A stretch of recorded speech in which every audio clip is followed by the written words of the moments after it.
headphones on for proper audio quality, motherfucker.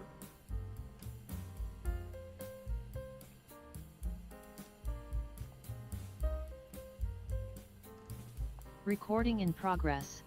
What it do, what it do, what it do. It is your boy, Andrew Schultz, aka Mr. Goody Two Shoes. And who am I with? As always, Joseph Huggins, aka Old Man Huggie. Talk shit or get off the pod, episode 194.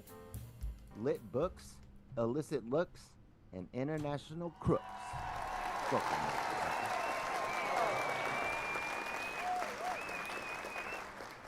I put in an article about the Rapture, so for the stream I mentioned the Rapture because the Rapture was supposed to happen. We'll talk about it. We'll get into it. It's going. I mean, that's today. It was today, the 23rd. Well, I remember when I was a kid, like there was a day. Well, we'll get into it. There's like reasons why it was specifically today. But because Rosh Hashanah? Yeah, because somebody tripped over Oreo McFlurry and fell into a bus, and that's the sign. That's the seventh seal, man. Everybody knows that's what it takes. No, how are you, man? You doing good? Yeah, no, as good as I can be in these challenging times. But I'm feeling good. Do you got any updates for us on anything? I mean, because your boy's out here signing NDAs, basically. So, I'm usually an open book, but my attorney, I'm more concerned. My attorney's right behind me. I'm talking. We're talking about like your physical health, like your back, like the accident, the sleeping pill incident. So the paraprism, if we want to get scientific with it. I still don't even know if that's how you say it. The PP. Yeah, so I actually... it's a bad PP loan. I actually hit them up, they gave me a follow-up appointment, 2 weeks after the surgery. Yeah. And the shit was still, looking whack, and then she, just drops the news on me that I'm going to have, an erection for 4 more weeks. And yep, all right. Yeah, it was 4 weeks until the next update. She's and literally, she's just tuck it away like you've been doing. I'm like, are you fucking kidding? It's so painful, just all the time, having to put on. Yeah, just do. It'd be difficult. When it's all the time, it's tolerable, for a sec, if you have to, but when it's everywhere I go, I'm walking my dog, dude, and it's just passing people with an erection. It's sometimes it's fun, but sometimes it's just super awkward, and I just wish, so anyways, so I hit him up. I'm like, y'all, I need to, you guys need to tell me what's going on here, because this is just, it's getting out of hand, literally out of hand. I'm not even jerking off, because it's I don't even know what to do with it. But so I get actually Dr. Yang this time, yeah. Yang with the wang, dude. Yeah, not emergency, but they move some shit around so I can get in there. Yang said, let me see it. Yeah. Yang, fucking Yang. Get in here, Wang got time today. Let me see it. Whip it out. Dude's 50 minutes late, right? I'm sitting there wondering about if my dick's gonna be okay, in the this chair in the doctor's office for 45 minutes by myself, and then he just walks in, and and it's just, we're the positive vibe tribe over here. So he walks in, and I was like, oh, Yang gang, here to look at my wang. He said that? Yeah, I swear to God, of course. Incredible. And then, so... Yang gang, here to look at my wang. I mean, how could I not say it? Yeah, I mean, you had to say it at least once, at least on the way out. I had 45 minutes to, to come up with some bars, and so then he basically, I just dropped my pants, and I might as well just be a nudist at this point. You know, it's like it's just no shame, no shame at all. It's like I've been through it. I've been through it. So I just like I'm like, here you go, bro. And then he like looks at it and he's like, oh yeah, everything looks great. But he tells me that because of the periprosm, that the tendons, like in my dick, like got like I don't know what like if he said calcified or like something happened like where I'm supposed to be doing dick exercises, and that's how like it goes back to like normal. It's like I have to like be like stretching like out, like pushing down like on the tendons to like loosen them up. So he's like, yo, dude, like you ain't been jerking off. You need to. No, he's but like, no, that's no. It's they like didn't give you the paperwork. But nobody fucking told me that. Nobody told me it was gonna crazy. be fucking 6 weeks of a hard on, and then it's like it's like literally like five. Like you think 5 weeks. Yeah, like to the day. Or, like, oh, you didn't get the exercise tape? They didn't give you that? Oh, no, what? Really? We got hold. Like, Let me get one. I was like on the Michael Jackson like propofol and like on the oxys, but like I specifically like I was asking like very detailed questions because this is a you know what I'm saying, it's your dick, bro. Yeah. And so I'm like like trying to figure it out, like, and I'm like, so like he's like 2 weeks, like it'll be good, just don't have sex for 2 weeks. And then I had to tell him that I broke the doctor's orders, and he snap replies. He goes, I figured you would. Dude, Yang. And then he's like, it's fine. Fucking Yang, dude. Yeah, no shit. He's like, on God. He's like, hey, but, don't do that. But fuck yeah, bro. But I mean, that's how much riz your boy has. Like, I'm in the like emergency room, like about to get surgery on my dick, and like I just came off as like somebody that would still be able to get it in within 2 weeks of surgery. He had faith in me. That's wild. Shout out Yang. Shout out Yang gang. Okay, but guess what? The entire appointment, less than 10 minutes. So like he's 45 minutes late. He comes in there, he's like, boom. He's like, "No, looks good. You got to do these dick exercises. That's how like it's gonna work." And I'm like, "Oh wait, what?" And then I told him I broke the doctor's orders. He's like, "I figured you would." And then like, you need to do dick squats, bro. Yeah, it looks good. Do some crunches, a couple dick squats. I'm out of here. Yang out. Just like I'm about to be doing like dick pic gym selfies. They're like a little towel. A little water bottle. Yeah, bro. Your bros are in the gym doing the selfies. You show up with like I'll be in the gym just like you gotta show up with 2 yoga mats. You got one for yourself, then you have like a little rolled up one that's like the dude, bro, that's wild. Dude. Well, I mean, I'm glad that you're good, I guess, and at least you got more answers. At least you should have been playing with it the whole time, man. I know, well, it's not playing with. It's like I know. I'm like, just being sarcastic. Yeah, I know. I'm making it's light of a very serious situation. Yeah. I mean, like as crazy as it was, like it seems like it's worked out, I guess. Like I just don't like it's like I don't know anything about it, and so like these timelines of like no communication for like a month, like that's crazy. Like it's like. If it's like, is this normal? Is like, and every time I've gone, they're like, oh, it looks great. I'm like, oh, ship shape. I'm like, does it? I was like, are we sure here? It's like, every time I start my car, it backfires. The windows go up and down uncontrollably for 45 seconds. And the horn just goes off, randomly, arbitrarily. But the mechanic's like, oh no, checks out, looks great, man, 100% A+. Well, no. But it's like he fixed your carburetor and then said that shit was gonna happen for like 2 weeks because of what they had to do to like your carburetor, and then it just goes on for 6 weeks, like and it changes, it switches up, Yeah. Well, I mean, I'm glad you got to see. I'm glad Yang Gang made a stop You know, he stopped in. You know, he had to I, pay. I know. I could hear him. I could hear his ass talking in the like next door like room. You know. Yeah. So like right when I got there, so I'm like cool. Like he's just wrapping up right there, and he's gonna come over here. Nah, dude.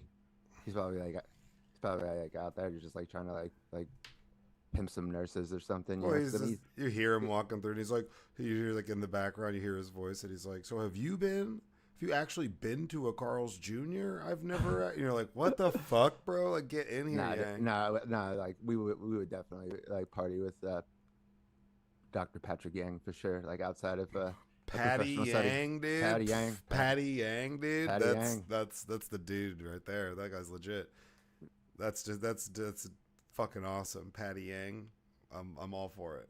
The dick doctor. Yeah, dude, coming in. He's like, "Hey, let me save your dick. Your dick's on the line. I got you." Yang Yang ain't gonna show up. That's I mean, wild. yeah, he's like on some Putin shit where like Putin like is like a notorious like if he's meeting with like a world leader like a president like with Obama or like whatever, like he'll like he'll show up like an hour late and like make him wait, you know. Yeah. Like as a flex. That's Yang. He just knows he can get away with it. Oh, I've done that before, where I've had like meeting something to that effect. It have made somebody wait. You make them wait. Like, okay, cool. Hey, I'm gonna. You walk in, you're like, hey, oh yeah, okay. Well, I'm gonna go to the bathroom. I'll be back in a couple seconds. And you just walk out, and they're like, oh, okay. I'm like, yeah, I'll be right back. And you come back. Sorry about that. How's it going? But they'll be like, what the fuck? Like you walk in. It's normally if like you're leading a meeting or something like that. Like, because sometimes Right. people will be late, and then so it'll be like if someone's not there. My favorite is whenever somebody's late and they just start like right on time. They're like, well, we start at 3, so we're starting, and you're just like, oh shit. My first job out of college was selling business solutions, is what I thought, but it was actually selling copiers. But on my first day, like it was me and two other guys started at the same time, and JT shows up late because he thinks it's a 9 to 5, you know, because that's just what he was told.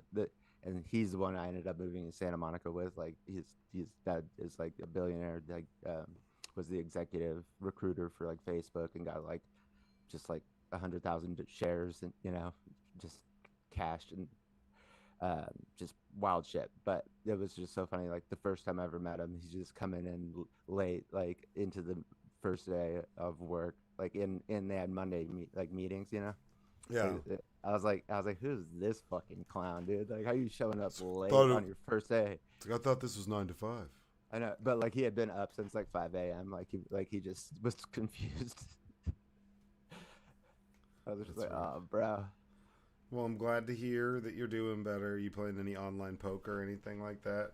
So no, I did. I think I did say I got my Like, account. yeah, you started like back I got- up or whatever. Yeah, but I only played that one day that I got it back because I've just been so knee deep in making music. Like I'm like addicted to it. Like it's like I used to grind like you know like 8 hours at the poker table like all the time, and it's like all that time that I used to spend playing poker is like I'm just like making music and it yeah I like it a lot. Fucking I got like a therapist and then there's like a head the HTIC head therapist in charge. There's like a doctor, you know. I Yeah. guess it's like in the same office. So like I'll like see him like periodically because he can like prescribe medication or whatever, or talk to me about it. And like my therapist is like a psychologist and can't do that or whatever. I don't know. I just go in with whatever the fuck they tell me to do. But he's like this like cool like hip white dude, like young, like hipster type, but he's like actually like really on point. Um, and I just saw him yesterday, and he like I just mentioned that I like he was like asking me like what I do like in my spare time or whatever, and I was like, oh, I've been making a lot of music. And he's like, you make music? I didn't know that. Like, and Oh then yeah, I do, bro. and he just like went and saw Air like at like the I forget where it was at maybe the Hollywood Bowl like the night before, and he's like super into music, and it's like I could have guessed that, bro, like your vibe. And so I played like some of my I played like this sad song that I just put out. Yeah. Yeah, and he was like it's called "Touch the Stove."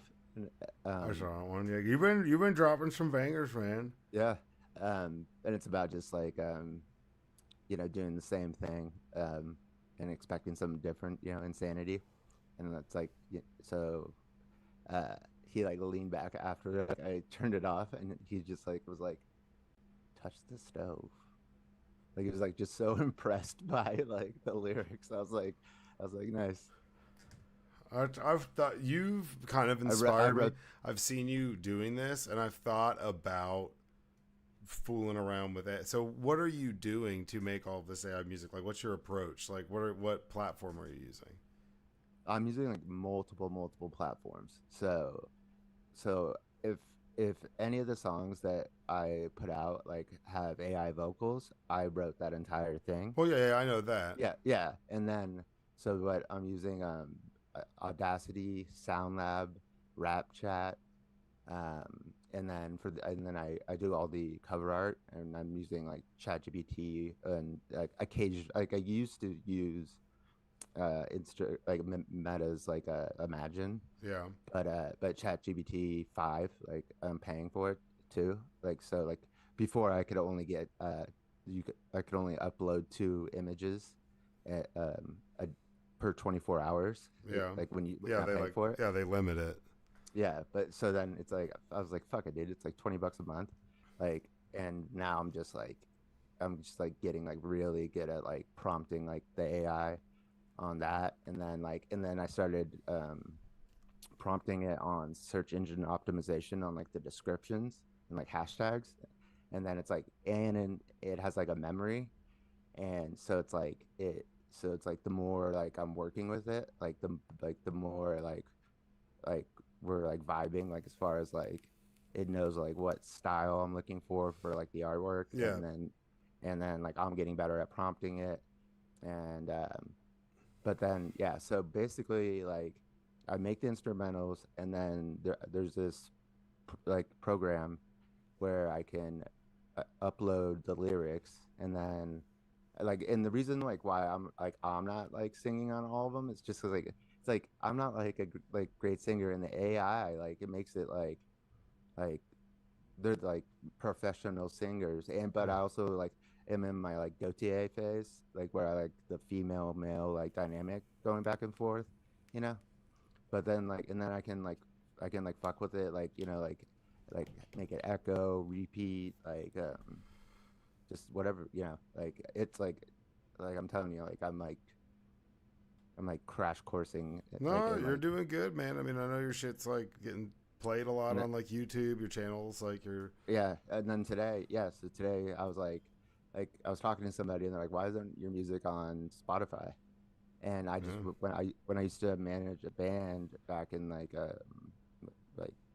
15 years ago or something, like it was such a pain in the ass to like get music on Spotify. Like Yeah. like Now it's easy as fuck. no, not easy, not Really? easy. Swear to God. And so but when that person was like, why is it? And she worked in the music industry, and she's like, why isn't it on Spotify?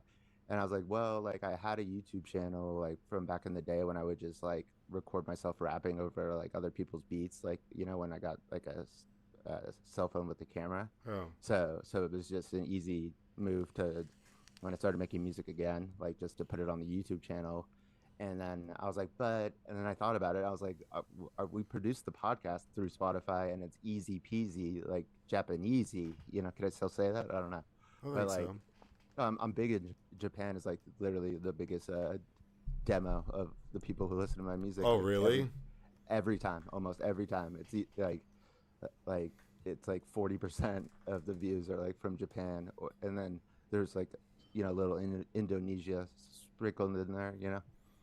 Um, But which is that's crazy. badass. That's badass I though. know, I know, because in the analytics that they give you, like it's just crazy. Like the like the list of the like top countries that like listen to us, like it's trippy. Like some of them are like it's like if there were going to be other countries that listen to us, it would be like Canada, the UK, Yeah. like yeah, and so Australia, and they're like up there. but in like Ukraine trips me out. Like, and Well, yeah, then we have some ones where we're like, oh shit, like there, yeah, like we talk about there. right. Mine are even trippier on the music. Like I'm fucking big in like Kazakhstan. Like Kazakhstan's like #5. Hell yeah, dude. Like Central fucking Asia, bro. Like, Great. Number dude, one like exporter of potassium. I just said to somebody, I was like, I didn't even know Kazakhstan like had I the like internet. Mr. Goody. I listen to him with my neighbor Nunsuk Taktuliakbai. Yeah, I mean it's technically still Asia. Fucking So, love like, I love Borat. Sorry. we should just like I'm talking about doing an Asian tour, dude, and then we can bring the podcast on Dude, on board too. I'll go on an I mean, Asian tour. Yeah, dude, we have like plenty of countries in Asia that listen to the pod, and then I got Kazakhstan is technically Asia.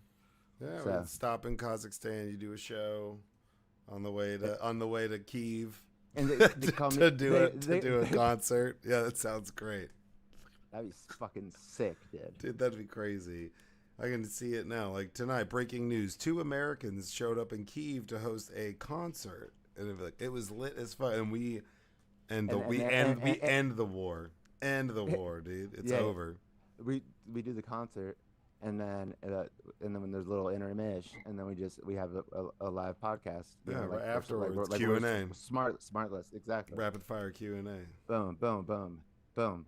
And then we got to sprinkle like a little like Malaysia in there just to like make sure that we come back with like the bag. It's like we got to like come back with like we gotta come profit. back. Yeah, something. But we we donate some of it. To who? To the kids. Wu-Tang's for the kids. Oh yeah, for the kids. Yeah, like we finally sponsor like a youth like pickleball team. Yeah, I mean, like the donation is that we're entertaining you like in a war zone. Like I guess in Kyiv it's a self-funded USO style tour. Right. We wouldn't charge the Ukrainians. No. Oh.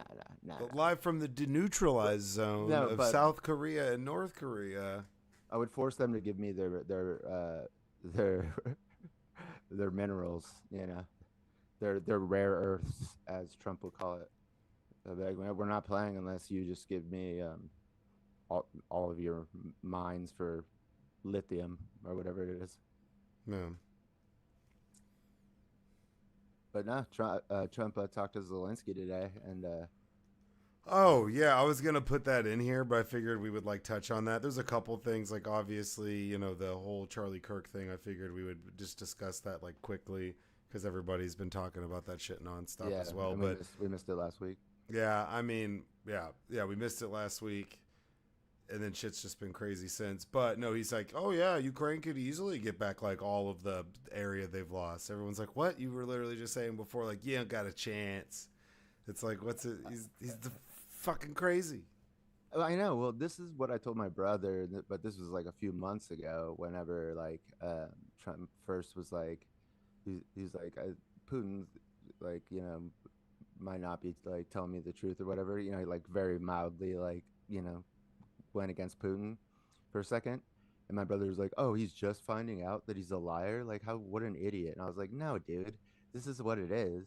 It's like Trump's so emboldened, like the dude had like started a shit coin and made billions like in the first month of his presidency. Well, his family's like more than doubled their net worth. They're worth like $10 billion. Right, now. like they're just getting away with like anything and everything. So whatever compromise that Putin had on him, like was making him like act like a Russian stooge.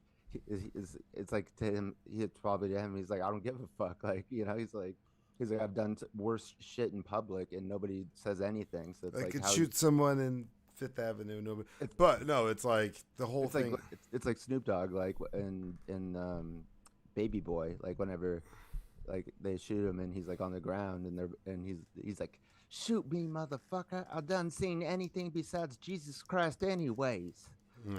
And that's Trump. He's like I've done everything under the sun. I've gotten away with going. Yeah, you can't stop me, Putin. Do something. Yeah. Yeah, that whole shit's crazy. But I mean, and I feel like, so there's somebody that like is in my circle that I know that is like from Russia, consumes Russian news, isn't necessarily pro-Putin, has family that's still over there. So I know people who have family who are Russian, who live in Russia, who are anti this war, and their towns get bombed. So that shit's pretty crazy. But whenever we see this stuff, I feel like I feel like Ukraine, like it's gone on for so long. It's like the Ukraine's got to get their credit for how hard they fought, how much they've done. Totally. Like they're like, I feel like whenever I look at it from my eyes, I'm like, I feel like if anyone's fucking anybody up really bad, it's Ukraine fucking up Russia. Like, I mean, They lost 1 million casualties. They thought they were going to take this shit in 3 days. Like we should be clowning them over and over and over. Like, for not getting it done. Putin's a genius. Are you fucking kidding me? It's 3 years into a war and 1 million of people, just Russians, have died, and they got nothing out of it. And like, he's like an indicted war criminal. Can't even like travel like most places except for like North Korea. And it's like, bro, like, think about when the United States invaded Vietnam, dude. Like Viet fucking Nam in the 70s, and we couldn't get it done. Ukraine, like Russia thought they were just gonna swoop Ukraine when like with the NATO like just like backing them up with like weapons and it's like no, and they invaded fucking Crimea, back in like 2000 and what was it, 14 maybe. Yeah, so it's like they've been preparing for like so it wasn't like they like were like completely caught off guard. And yeah, it's like the fact that the hubris. This is what happens to dictators, dude. Like their circles get small, and there's the yes men, and nobody wants to tell the dictator the truth. And then I think Putin also went a little crazy during COVID. That's what it seemed like, and he was reading like a lot of like Russian like history and shit. And yeah. And the dude's like fucking old, and he's like probably like just on the vodka all the time, and God knows what. Like when they got caught on the hot mic, him and Xi Jinping, and they were talking about living to be 150 because you can like replace your organs. That's what they're talking about, dude. Like these guys are psychopaths. Well, and like so like he's off, dude. Like no, he's off. He's off. But like, there's something to be said about when dictators realize their own mortality. It's very interesting, the decisions that they make, the routes that they take, and what they try to choose to be their legacy. He's not an idiot. Putin's not dumb, so he knows that a majority of the world doesn't like him. It's not going to be remembered for anything great. So he's like, that's super positive. So he's like, what can I do that my people will feel positive about by like reclaiming all of the USSR? No, but I mean, but like something as ridiculous as that. Well, no, because like a long time ago, he said that the greatest tragedy of the 20th century, aka the 1900s, the greatest tragedy was the fall of the Soviet Union. There was 2 fucking world wars that happened, but the greatest tragedy was the fall of, like, this dude is like, okay, this asshole was in Germany when in the fucking Russian embassy. Whenever the Berlin Wall fell, he's like, but what I'm saying is like this is 8 wars he's been in since he's been in office in 2000. What I'm saying is his goal of trying to reclaim everything is some outlandish idea, something that he thinks is gonna not only be like what he wants, but he thinks that it's what his people want. Whether we think he's crazy, he's a dictator, whatever. Mother Russia, yeah. He's like, what can I do to leave a lasting legacy in Russian history that Russians will always view as positive for them over time? If we reclaim everything and we have the old USSR back, we have all this territory back in 100, and we have it for 100 years. What are they going to say about me then? And you see dictators, the dictator Peter types, Peter the Great. Yeah, you see that. Like Peter the Great was awesome. Yeah. Peter the Great was awesome. Like the philosopher. There's this that's 6 hour long. He thinks he is. There's a 6 hour long documentary about the Romanovs and like the fall of the czars and all that stuff. And I've watched it. I was talking to somebody. I've watched it like 10 times. So you spent 60 hours watching something like that because it fills time. So is that how you locked in your Russian accent? So whenever I'm doing like building templates for streams and I'm doing all of this stuff, it's very meticulous, and I like to listen to like podcasts or something or documentaries, and that I've always found that interesting. And it's like, oh, and we all see like the cartoon Anastasia and all that. Like the real story is like way worse than that. No shit. Yeah, it's like They super. call me super fucked up. Habibi. And then like the story of people pretending to be her and how that Disney movie is like based on reality. There's still people to this day who pretend to be like heirs or people who have like some claim to that shit because they're fucking psycho. But there was a big period of time where it was like, no, like this is the girl. Like that was an actual real fucking thing. But no, I mean he's losing his shit, and this has got to be embarrassing. Literally, he fell down the stairs and shit his pants. So yeah, I just like to mention that whenever I can. But it's got to be he's embarrassed for sure. I'm sure he's embarrassed, like in private. He feel it's catch up in the Oval Office type throwing shit where he's pissed off. So, how long will it continue before he takes even more drastic measures? Well, he already did. He has.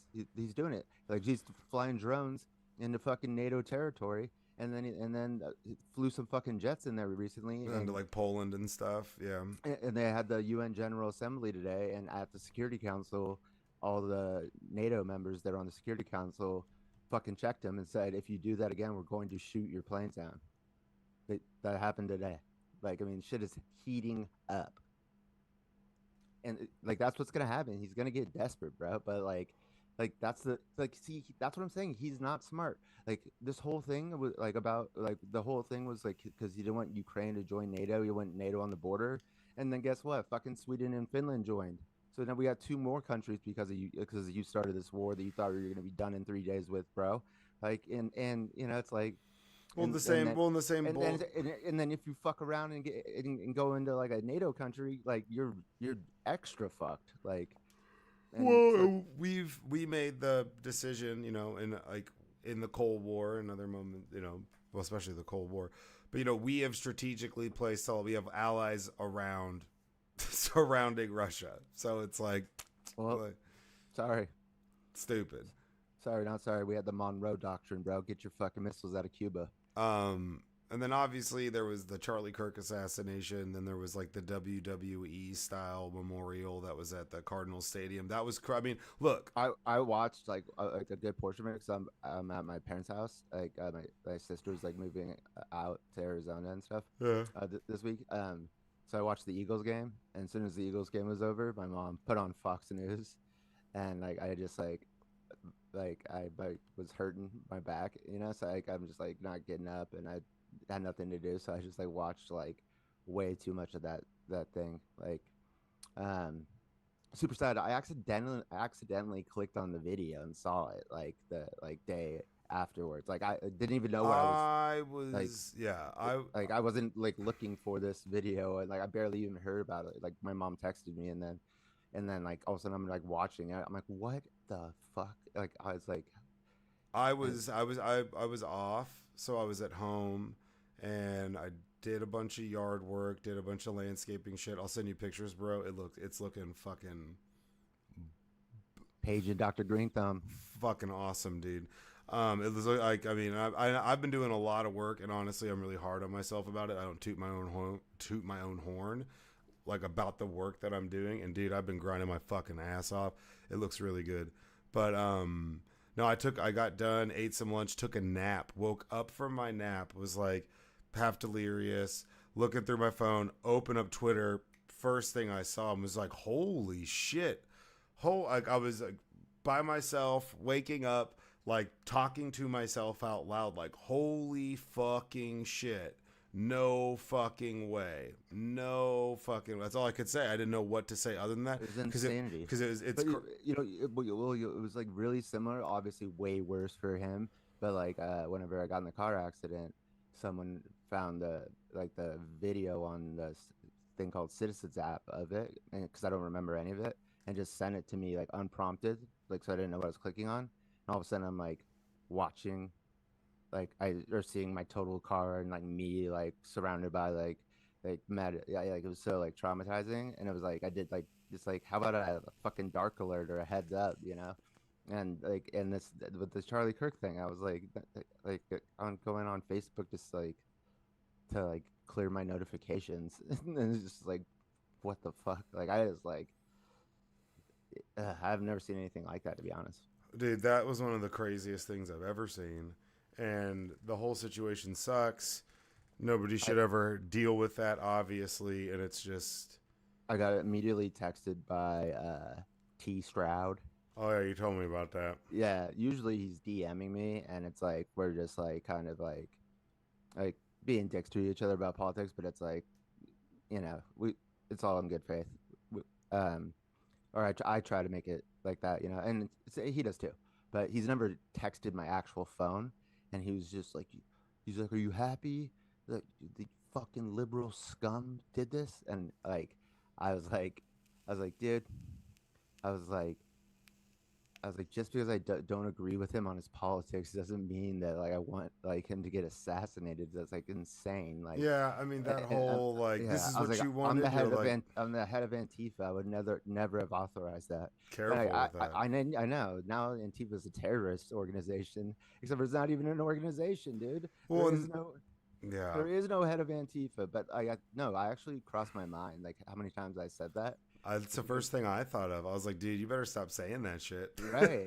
Because whenever you designate some like a terrorist organization, you get like extra like judicial powers like that, that Like you're gonna get fucking swooped. Like I'm like on, dude. Be careful. yeah, man. like on like recording over and over again saying it. Yeah, careful with that. But yeah, and then they had that memorial. I don't think anybody besides his wife spoke from his family. It was all just politicians. Stephen Miller, Tucker Carlson. Oh my God. That's where we came in.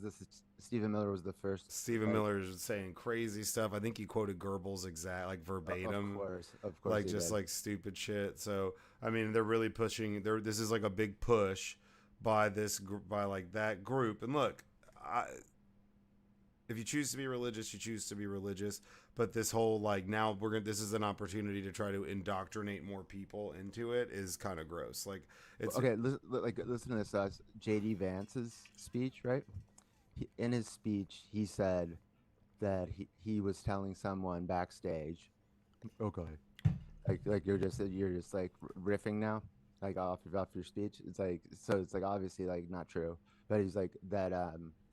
He's never talked more about Jesus Christ in the last 2 weeks than he has now, and like everybody's clapping. I'm like, yeah, because he's a fucking politician and he's using this shit. Like, like he didn't talk about Jesus Christ because he doesn't give a shit about Jesus Christ, but because Charlie Kirk died, and this is an opportunity for him to, get in the limelight and ride the wave.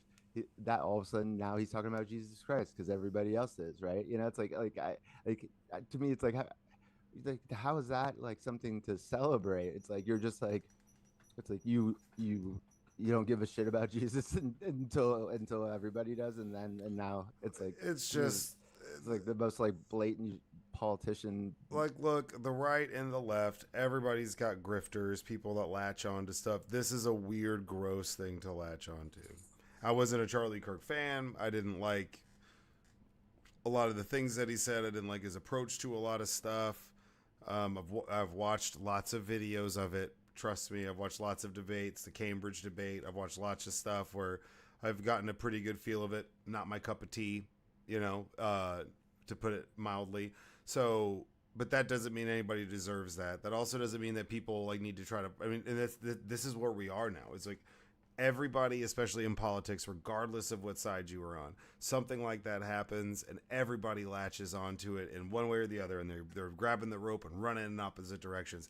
I've seen so many people fighting on social media saying the dumbest, craziest stuff, from celebrating the fact that happened to being so inflammatory and so aggressive towards everybody that doesn't agree with them in that moment, that they're saying the wildest stuff, like a whole nother level of like putting everybody into a basket and just like railing off on him. Like, people are happy this dude's dead. I wouldn't wish that upon anybody. That's horrific. That's traumatizing for anybody that would witness that stuff. Like, I mean, there's nothing comical about it, but this dude's not like a dictator, and we're not in an existential like threat from him. But to them be like different politics. It's like, are you fucking kidding me? But now you're actively like picking fights because of it. That's worse. That's like the opposite. That's You know, it's like, and it was Charlie Kirk would always talk about like conversations important. Whenever we stop having conversations, that's when things go bad. And then now there's a stance by some people that's like, I don't want to talk about anything anymore. And it's like that's the opposite. Right. Whether you agreed with him or not, he was all about people speaking their minds, and we all should be. I've had this argument with people before. Whenever, you know, if people want to be a Nazi, they can be a fucking Nazi. There's not if they want to no, because it's just, what I'm saying is if somebody wants to go out on Bourbon Street and preach Christianity at a bunch of drunk people, somebody wants to, you're not free of consequences, but you're free to say what you want to say within reason, right? So you can say not in Germany. Okay, but this isn't Germany. That's the reason why we allowed people like the Patriot Front to all load up into the back of U-Hauls and show up and do these like protests and say all this crazy stuff, and like that's why they're allowed to exist. Tiki torches. Because we don't, we don't let them, you know, we don't stop them from doing that. Which is, and you know, that's the whole point of free speech is it's like speech that you hate is that's why it's there, you know. It's like if you just agreed with everything that everybody ever said, we wouldn't even need the fucking clause. Like the whole clause of free speech is because people are going to be pissed about what some people say, and it's persecution from the government. Yeah, well, that too. Yeah, well, exactly. No, I mean, it's like, so it's what I'm saying is like, you can get fired from your job. You can get for saying stuff. You can like most states are work at will states, and most companies, big companies, are going to have some things where there's certain stuff they don't want you to talk about if you're representing them, and you choose to represent who you work for. And it's like, you know, if you're on your LinkedIn and you're saying crazy stuff, like regardless of what side of the aisle you're on, you're probably gonna get in trouble. You probably shouldn't do that.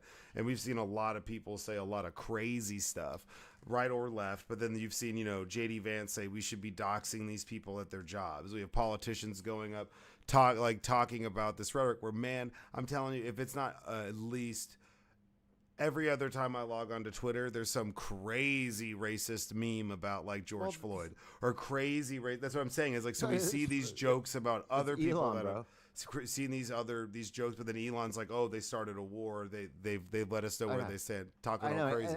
And they're like, and like, because my mom like my dad watches CNN in the morning, and then he goes to back to like the room like around like noon, and then my mom throws on Fox News, and like I've been like Fox and Friends. I've been like lurking around like and so I've been like seeing like a lot of Fox News lately, and it's just like they're just like their take on it.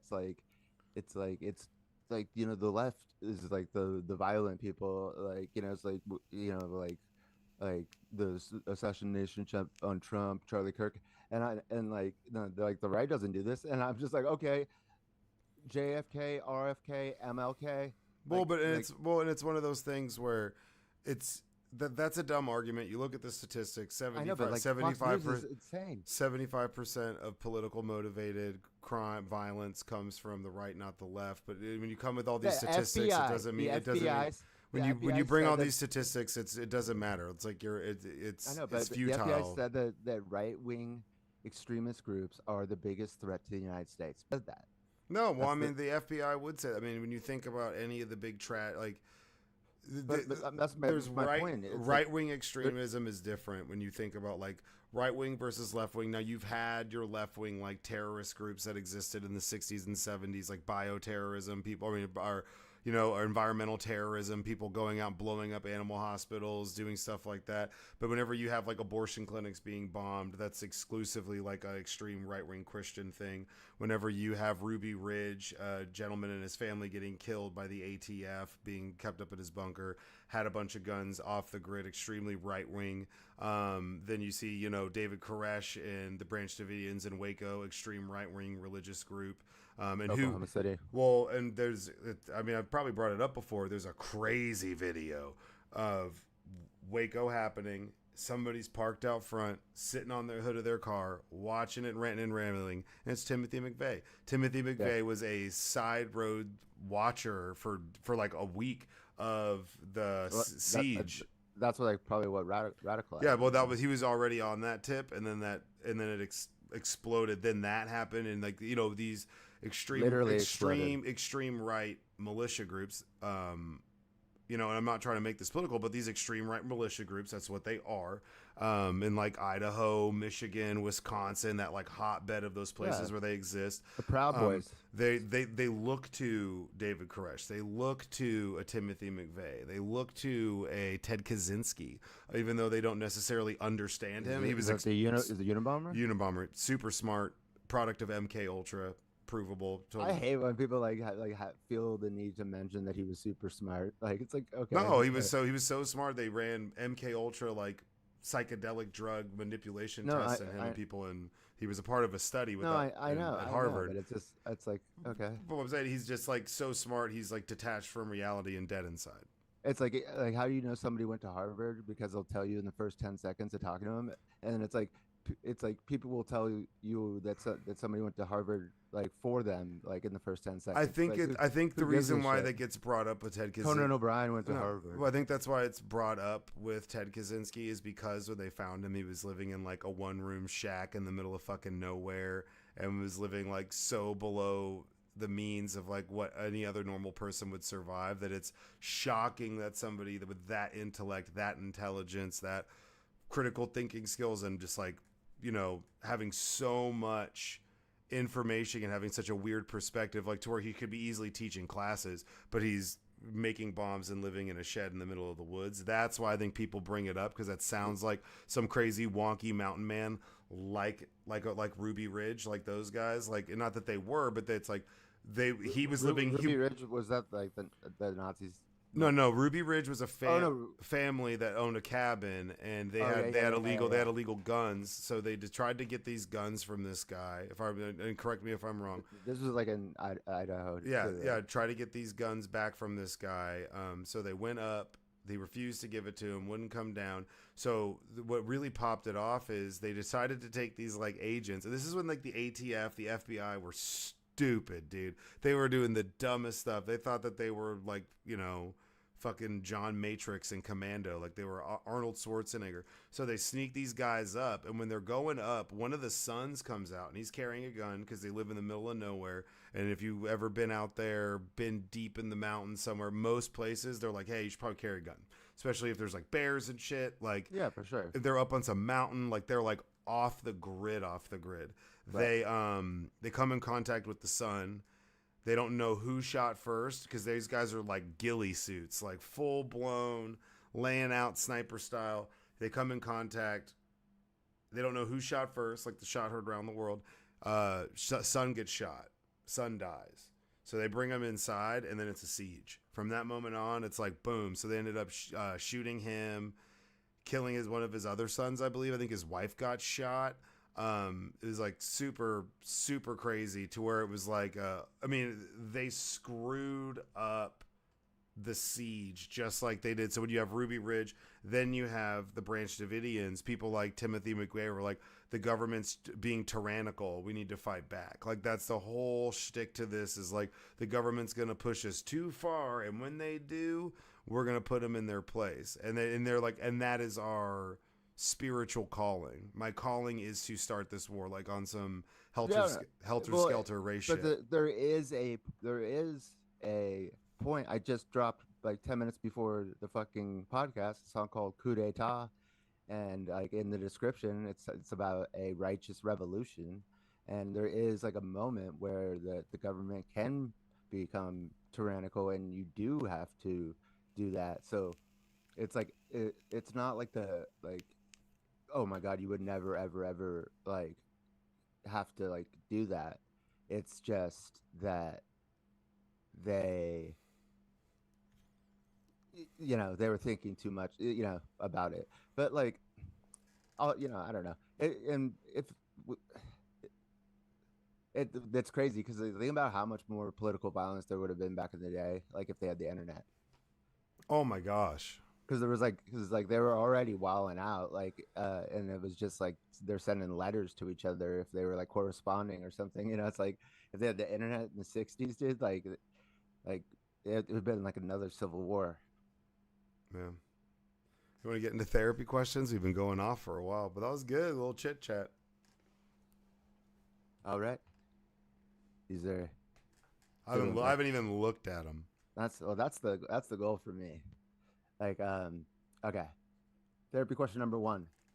Would you rather see how every choice you didn't make played out, or erase the knowledge of every bad choice you did make? Right. See every choice you didn't make played out, or erase the knowledge of every bad choice you did. I feel like the first one. So seeing how every choice you didn't make played out. I think that would be super stressful. That's a gamble. That would be. There's no way you don't walk away from that being depressed, disappointed, and living in regret. So I wouldn't do that. Now, also erasing the knowledge of every bad choice you made is bad because that gives you the perspective. That gives you that seasoning. You know, that's what takes you from ketchup to barbecue sauce. So if you're gonna Extra tangy. yeah, that's good, dude. That was actually pretty good. But I'm gonna use that later. I just came up with that right now. But Bars. I don't know. So for me and knowing who I am, what I've been through, and the bad choices that I've made, I wouldn't be here had I not made those bad choices. Like that check that's sitting right there on the fucking wall. So For how much? For how much that check? 82 cents That's right. from Denton County Jail. So I City would boys up. I would roll the dice with seeing how I felt, seeing how everything played out, because I think I have a good enough mindset now where I might be able to avoid being depressed because I realize I fucked up a bunch, right? Because I don't want to lose the seasoning that I have from all of my mistakes. So like I don't want to lose my perspective. I feel like that inevitably, if you see like the choices you know didn't make that played out, there's gonna be one that if you did it, your whole life would have been different, and Yeah. and I don't want I can't handle that. Yeah. But like just like if I just you know turned right, at this moment instead of left, then I would have, but the butterfly effect type shit. Now, if you saw, now that's also where, like, if you made a mistake and crashed your motorcycle and lost your left arm, what would your life be if you had your left arm? That would be like crazy, but then for some of it, it's like the No, I'm bad talking choices about I'm you'd talking made is about like not studying for tests, not you'd be able to see all that. No. no, I'm talking about like just like like happen like stuff that's like it's not like you did anything like like a very like small. I think about one all the time. There was a time, I don't think I've actually talked about this. Only one person saw this. His name's King Richard. King Richard saved my life that day. I was riding by work. I was cycling. I was flying, man. I still can, but I was going. King Richard? His name's Richard. I just called him King Richard No for kings, some reason. no kings, bro. Coup d'etat. It was a because we would talk about Robin Hood Men in Tights, and Jesus Christ, and there's hell. King How old were Richard. you? King Richard from Robin Hood Men in Tights. I don't know. I was like 21, 22. I'm a mess. Okay. So he was older. He was like definitely he was older that's than why me. that's why I asked, because you guys talking about Robin Hood Men in Tights. And Yeah, I was shout like, out. Well, and it's me, so I would call him like different names, and he didn't like being called Dick and stuff like that. So then I came up with the name like King Richard, and I would just quote Robin Hood Men in Tights at him, and it would like half piss him off or make him laugh.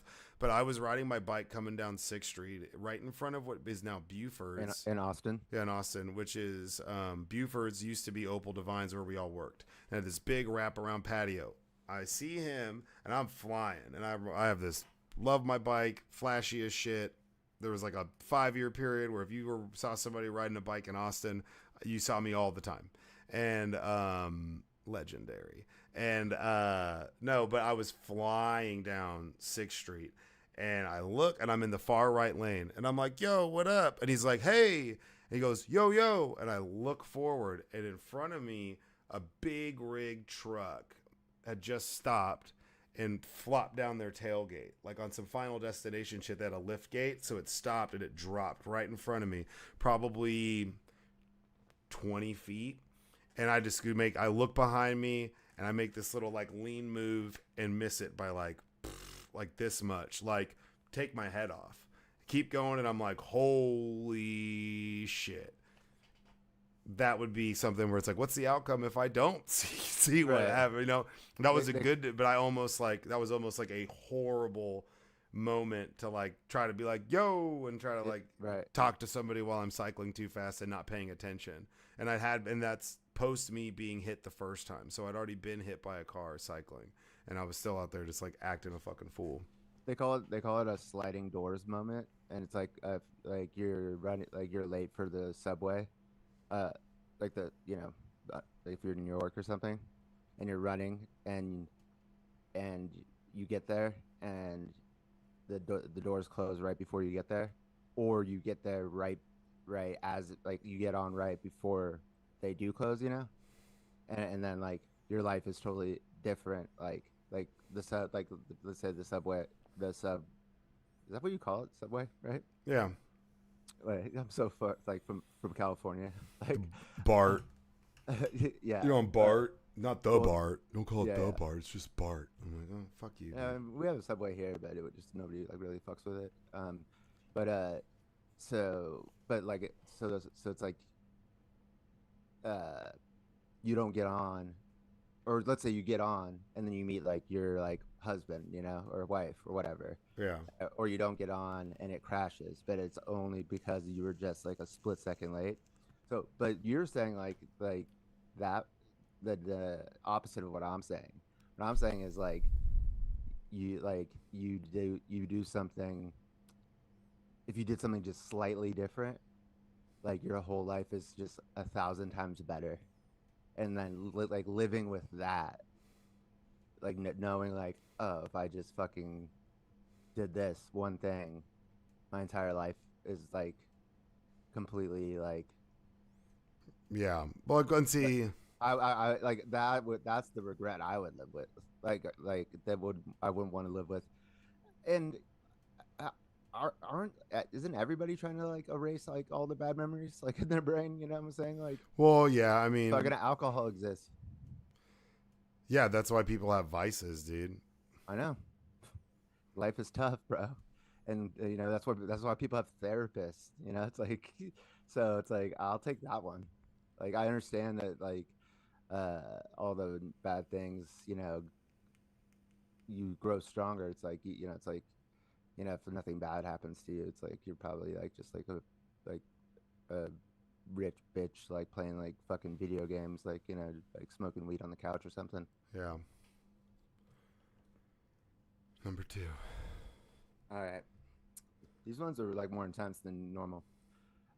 Would you rather? Oh, I don't know about this one. Would you rather your laughter sound like screaming, or your crying sound like maniacal laughter?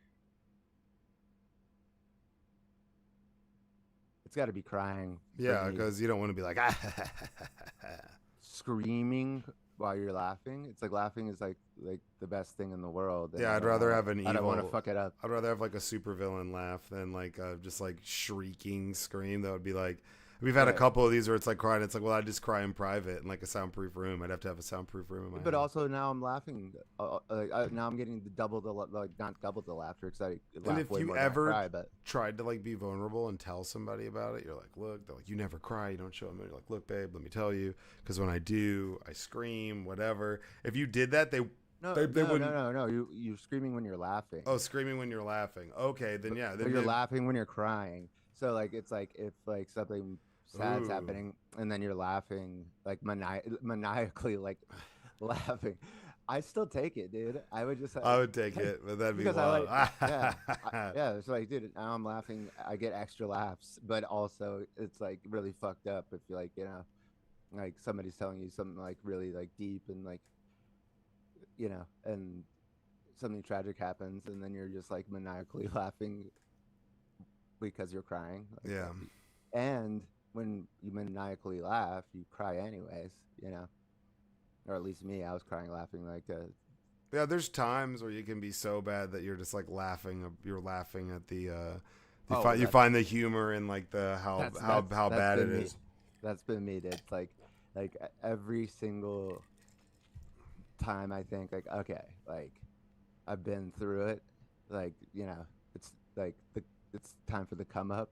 Like it can't get worse, you know. That's what I always like. And like five things ago, I realized like, nah, dude, like things are weird right now. Like it like weird shit and just weird shit just keeps happening to me. It's like even when I think it's like peak like weird, it just like it just doubles down. I'm just like, what is going on, dude? Yeah. But luckily, I'm a no limit soldier. Dude, I was listening to Make 'em. The other day, I was at work, and I was like, "What is that sound?" And I heard, and The best rapper alive, Master P. I thought it was somebody like around me, and I was like, "What the fuck?" I was like, "Who is walking around like jamming out?" And I pull out my phone. It's my phone. Make 'em say, "Is going off." Like That's make them. hilarious. I was like, "Who is listening to Make 'em say, Like I was like, "This is kind of fire right now." And then I guess I set my phone off in my pocket. Like Kind of fire, dude. Dude, you like basically had like a whole diss track on Master P on this podcast, like more than once about how he's just like a shitty ass lyricist. No, but that's what made him great. He's a good businessman. Oh, and I didn't. Chopping weed up like Yeah, motherfucking but spaghetti. we're talking about his music going off. You in the your captain, pocket. I'm the crunch. You got the dinner, I got lunch. Hit the weed, pass the blunt. Your eyes red, you got the munch. Like, dude, that's pretty great. good, dude. That's pretty fire. Oh no, that's woo-yoo, that's a code for the killers. Woo-yoo. I mean, those are bangers, but like in hindsight, he was not. There's some songs where you're like, oh, good thing Mystical My was favorite on is this like, song. if you want me, come get me. How the fuck you gonna take me? I got my tube, and we ride. There's what was I? There's one that I was listening that's like I can't get enough of. I'll have to find it and send it to you. It's off the same True album, and it's just fire. It's old school, just ratchet anthems. Love them. Next, Therapy question number 3.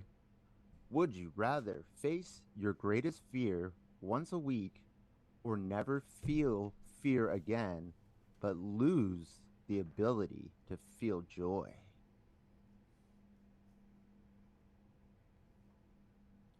Uh, I would face my fear once a week because yeah. fear is like you need fear. If you don't have fear, you're gonna die. You know, it's like a Well, yeah. I would rather. Well, like you it's like a evolutionary like to safety, overcome your fear would be powerful. but you're not overcoming it. In this Well, but you scenario. just face it every week, but you would become tougher because of it. That's I would think so naturally, but like I guess like for this premise, it's like you're scared every time. Then I'd still do that over never being able to feel joy. I know. Get out of here. That's absurd. And the payoff is that you don't have fear anymore. It's like now I'll keep the fear and the joy. You know, it's like I'm not fearful enough to just get rid of all joy of my life. You know, but Yeah. facing what is your biggest fear?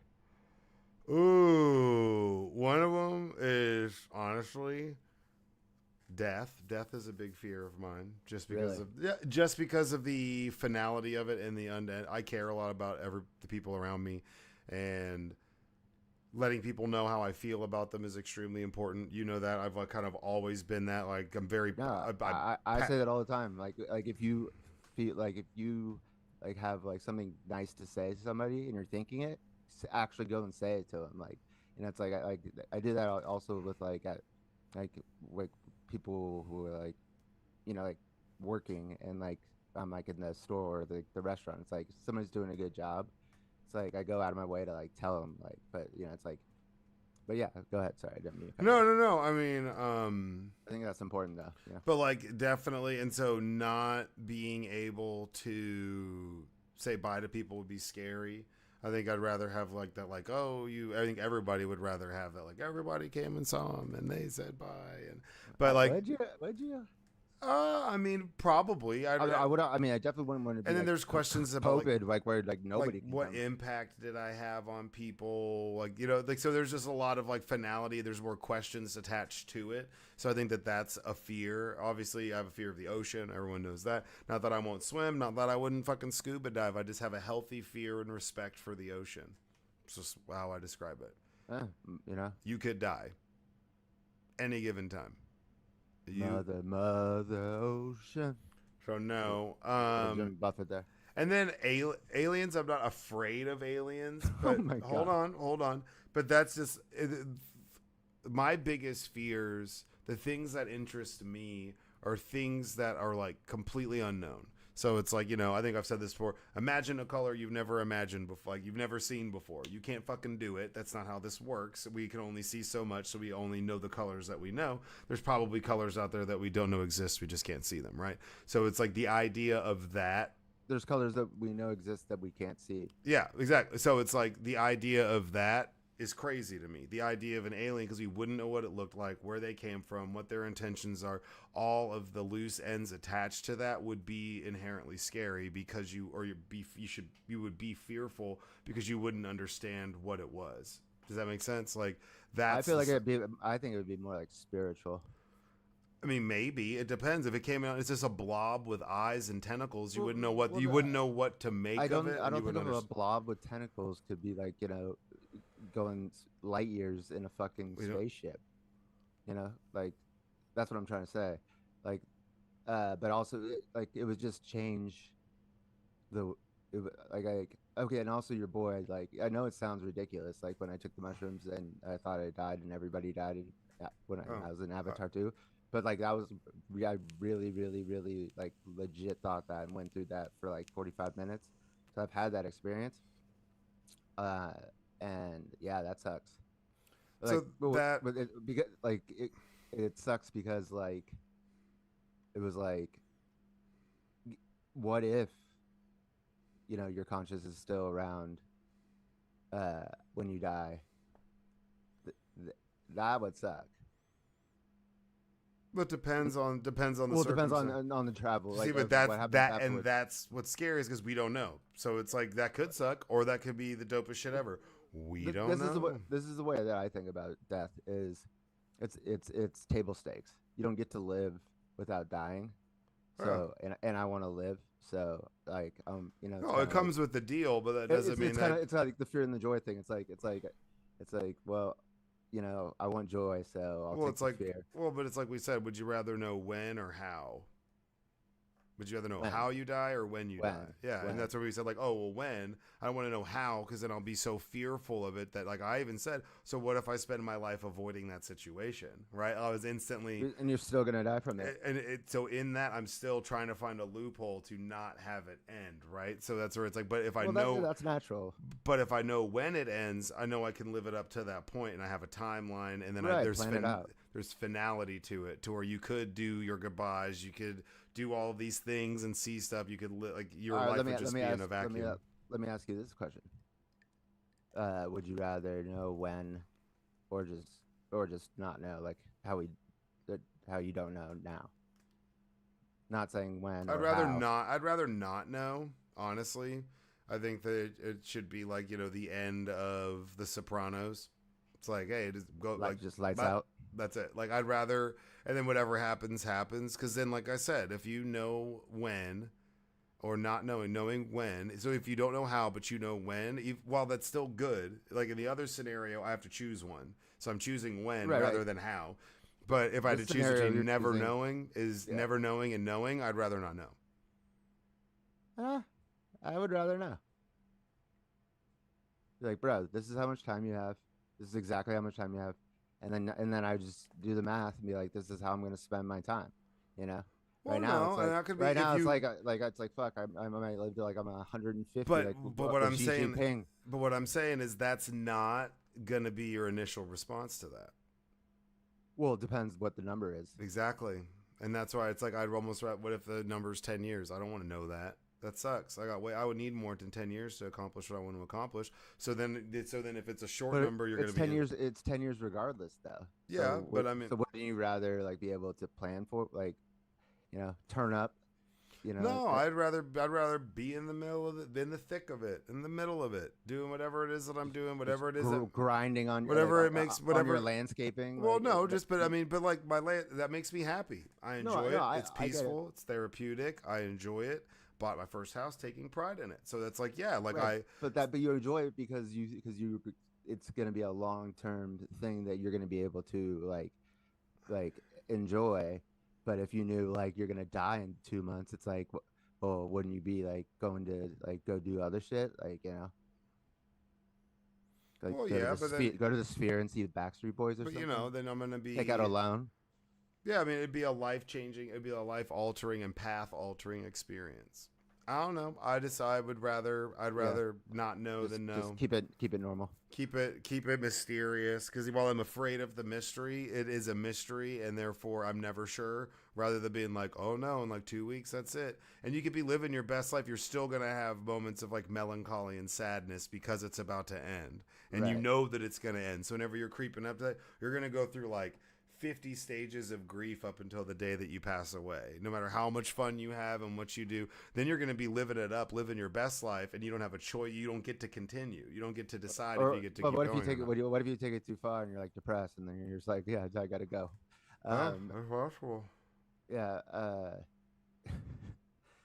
Well, like for me, like I'm an Irish Catholic boy, altar boy.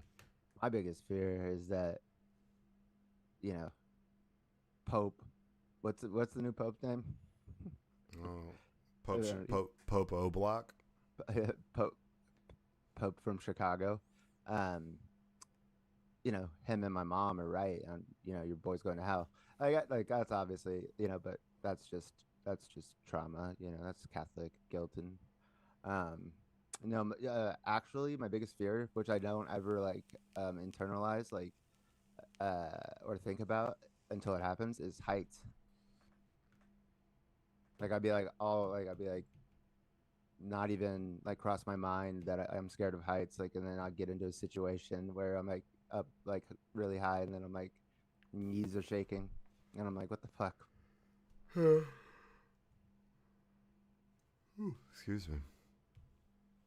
Oh, what I was gonna say about death though is like I said, table stakes. So you can't live without dying, and everybody is gonna die too. So it's like, it, it's just like you just have to. It, that's why it doesn't scare me. It's like I don't get to be here without paying that due. Like at the end. No, yeah, I mean you gotta pay the toll. Yeah. So it's like that's how I rationalize it in my head, so I don't like you Yeah. know ruminate on it. All right. Final therapy question. Therapy question number 4.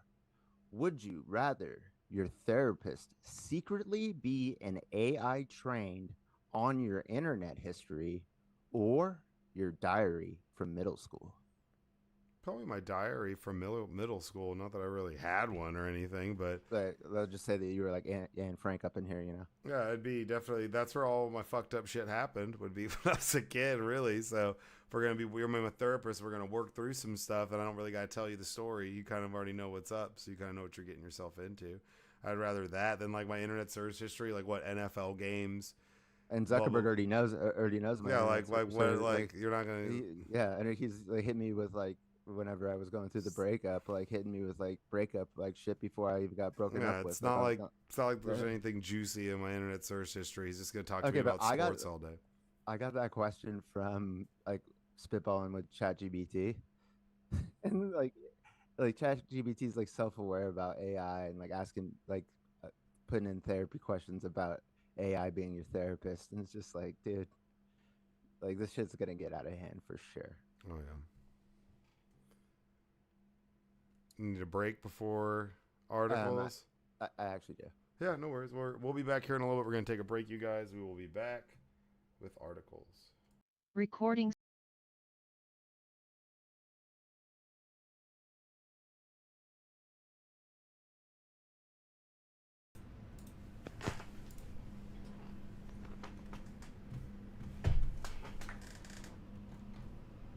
Recording in progress. And we're back with the topic. I hope you enjoyed that music. Article number 1, and there's more to this in the past since we've been on the air. Jimmy Kimmel show to return, but not everywhere. Jimmy Kimmel, that was announced last night, will be returning. This is from CNN, just to pick CNN, just to troll people who don't like CNN. So we're gonna do a Jimmy Kimmel article from CNN. Can I say something real quick? The first, like, because I always thought CNN was like just like straight news, like, and it was just MSNBC was like the left, and Fox News was the right. It used to be. Yeah, yeah, and then this one this one girl, this is like like a while ago, um, she goes like she's like, ah, she said, I bet you just like you liberal, like I bet you all you do is watch CNN, and I was like, what? Like, because like usually they would hit me with like MSNBC or something, Yeah. and that's when I knew like that Trump had like infected like the population, with the fake news. I'm like, CNN, like when did that become controversial? Like, like, Yeah. but that was like a pivotal moment in my life, like where it's like now CNN is like the fake news liberal media. It's like, I thought they were just like a bunch of dorks telling you like what's happening. Yeah. Jimmy Kimmel returned to ABC Tuesday night, which was tonight on the network, said Monday, ending nearly a week-long standoff over the late-night talk show, even as major station owners said they will keep the show off the airwaves for viewers in thousands of homes. Sinclair and Nexstar Media Group, Sinclair's piece of shit, Pieces of shit, big pieces of shit. which together own about 1 in 5 ABC affiliates nationwide, both said they will continue preempting Jimmy Kimmel's shows with the controversy that's gone beyond the late night talk shows in question of free speech and First Amendment rights. Sinclair, one of the country's biggest owners of local TV stations. So that clip that used to run around where it's everybody's repeating the same shit over and over again and it extrapolates out, that's Sinclair Group. Right. They make all and it's their on purpose. Yeah, they make all their stations say the same stuff, same messages, same like sign offs. They're like the Murdochs, but local. Yeah, like the stations. Yeah, which is in some ways more powerful. 100%. Yeah, Sinclair, one of the countries, they own 1 in 5. They will do that. Discussions with ABC are ongoing as we evaluate the show's potential return, the spokesman said. And Nexstar said its ABC affiliates will also continue to preempt the show. We made a decision last week to preempt Jimmy Kimmel Live following what ABC referred to as Mr. Kimmel's ill-timed and insensitive comments at a critical time in our nation's discourse. The company said in a statement Tuesday morning, we stand by that decision pending assurance that all parties are committed to fostering an environment of respectful and constructive dialogue in the markets we serve. Sinclair Group told Jimmy Kimmel that if he wanted to keep his show on the air, he had to issue an apology, and then he had to donate to Turning Point USA. It had to be like a heartfelt apology on air. Right. Like, he refused. Oh yeah, dude. We're through the looking glass now. All these fucking free speech fucking warriors, dude. Like, are okay. When I heard or watched the clip that he got in trouble for, It's not even that bad. I thought like I was watching the wrong clip. I'm like this. I was like, what? And it's like, and like nobody's even bringing up the point. He was like making fun of Trump. That's why. But But they stop at that point, and it's like. And even if you leave that part out, it's not even that bad. Like he's just saying, and also, he has a room full of writers. So like, it's not like he went out like they're all like out on the cuff, So it's like, did he even write that? It's like he's just a fucking host. Like I know, like he's in the writers' room, but it's just like, it's just unbelievable how like openly hypocritical all these assholes are, like where it's like Joe Biden's coming after our free speech and and their cancel culture bullshit, blah blah blah blah, and then it's like Jimmy Kimmel barely like I honestly do not even understand it. It's just like it's a little over the top. Yeah, he's like. You're searching. If what he said offended you and you make it about, because they tried to conflate the issue and make it that it's like, oh, you're happy and making fun of the fact that he's dead, which is not the case. He's making fun of the fact that when asked about it and of how Trump was holding up, he was like, I'm okay. Hey, let's talk about. You see, look at these trucks back here. Yeah, and he said he went through the construction phase of grief, which was a pretty funny joke. That's a tight waters to be cracking jokes about something like that. But in turn, if you had to make a joke that was even close to it in the same proximity as it, with how Trump's been acting and doing when it came to Charlie Kirk's death, that makes like that's a low lying fruit joke. He's exposing what I was saying about JD Vance, who's just using the Charlie Kirk's death to his like political advantage. But now I'm talking about Jesus Christ all the time, and it's like, okay, what, you know, why? Because it's like you know, because it's like in the ether, and it's like good for you. It's like, you know, I'm Bible thumping now because it's like popular, and he's just exposing like Trump doesn't actually give a shit. Like he doesn't give a shit about anybody but himself, anyways.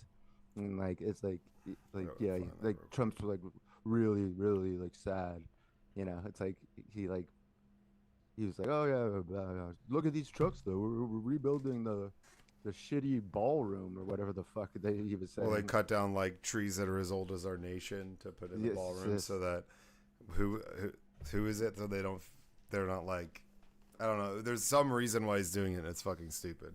But Tuesday nights, what was it? Brendan Carr, President Trump's close ally atop the FCC, cheered the affiliate's owner's preemption of the resumed show.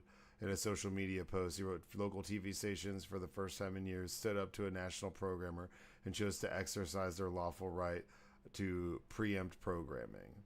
Tuesday's guests will be Glenn Powell, Sarah McLachlan. The show will feature Ethan Hawke, Lisa Ann Walter, and musical guest Youngblood on Wednesday, Peyton Manning, Oscar Nunez, and musical guest Alex G on Thursday. Both Powell and McLachlan are promoting Disney-owned projects. Powell for Hulu's upcoming series Chad Powers, McLachlan for the Hulu documentary Lilith Fair, Building a Mystery, which follows a 90s era female-focused music festival founded by McLachlan.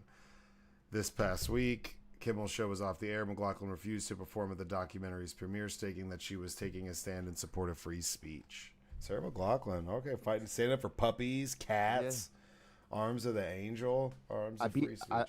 I beat the pussy up and put it up for adoption. Now it's on a commercial with Sarah McLachlan. Ooh. Yeah, both Nexstar and Sinclair condemned Kimmel and contributed to ABC's parent Disney decision to pull the show from the airwaves temporarily. That's really what I think we should be talking about.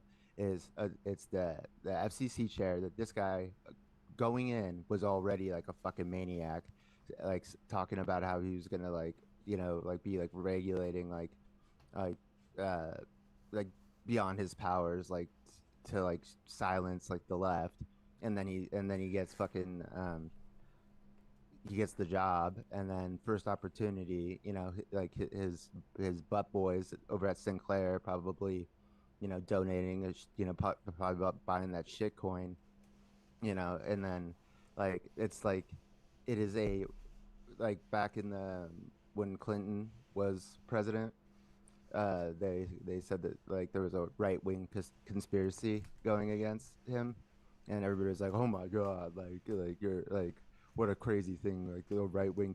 This is a right wing conspiracy, bro.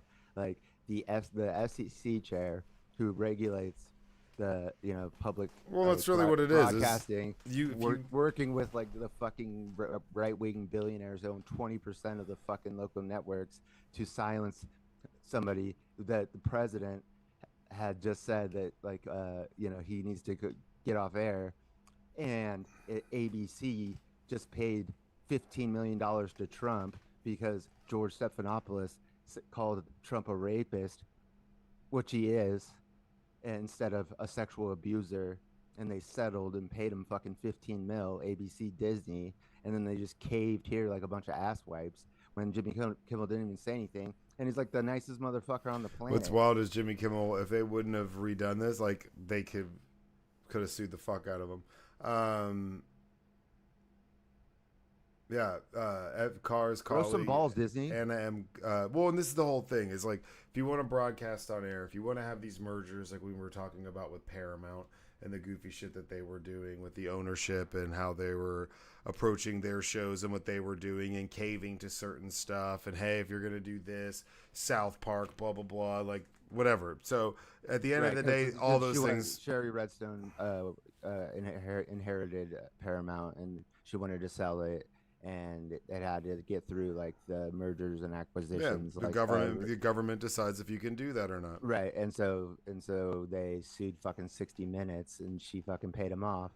You know, like because she's worried that the government's gonna right, stop 'cause them from. She just wants to get her billions. Yeah, she wants Yeah. to cash out. So like to her, it was like, here's 20 million. But really, what you're doing is fucking destroying like the fabric of the nation by like letting this dude extort you. Like like like to her, it's like she just wants her billions, but it's like no, like you're actually like letting him like silence people or he's blackmail you basically.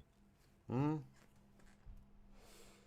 So he was back on, and then since he's been back on, Donald Trump, truth. I can't believe ABC fake news gave Jimmy Kimmel his job back. The White House was told by ABC that the show was canceled. Something happened between then and now because his audience is gone and his talent was never there. Why would they want someone back who does so poorly, who's not funny, who puts the network in jeopardy by paying 99% positive Democrat garbage?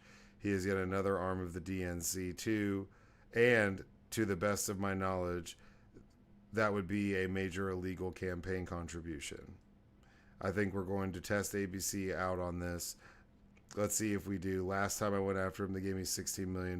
This one sounds even more lucrative. A true bunch of losers. Yeah, a true bunch of losers. Let Jimmy Kimmel rot in his bad ratings. That's what he truthed that tonight. That was an hour ago. But this is what they're doing. Like when they're going after like fucking Harvard, and then they're going after Disney. Like it's like if you can take down Harvard and make them like capitulate, like which Harvard didn't, but Yale did.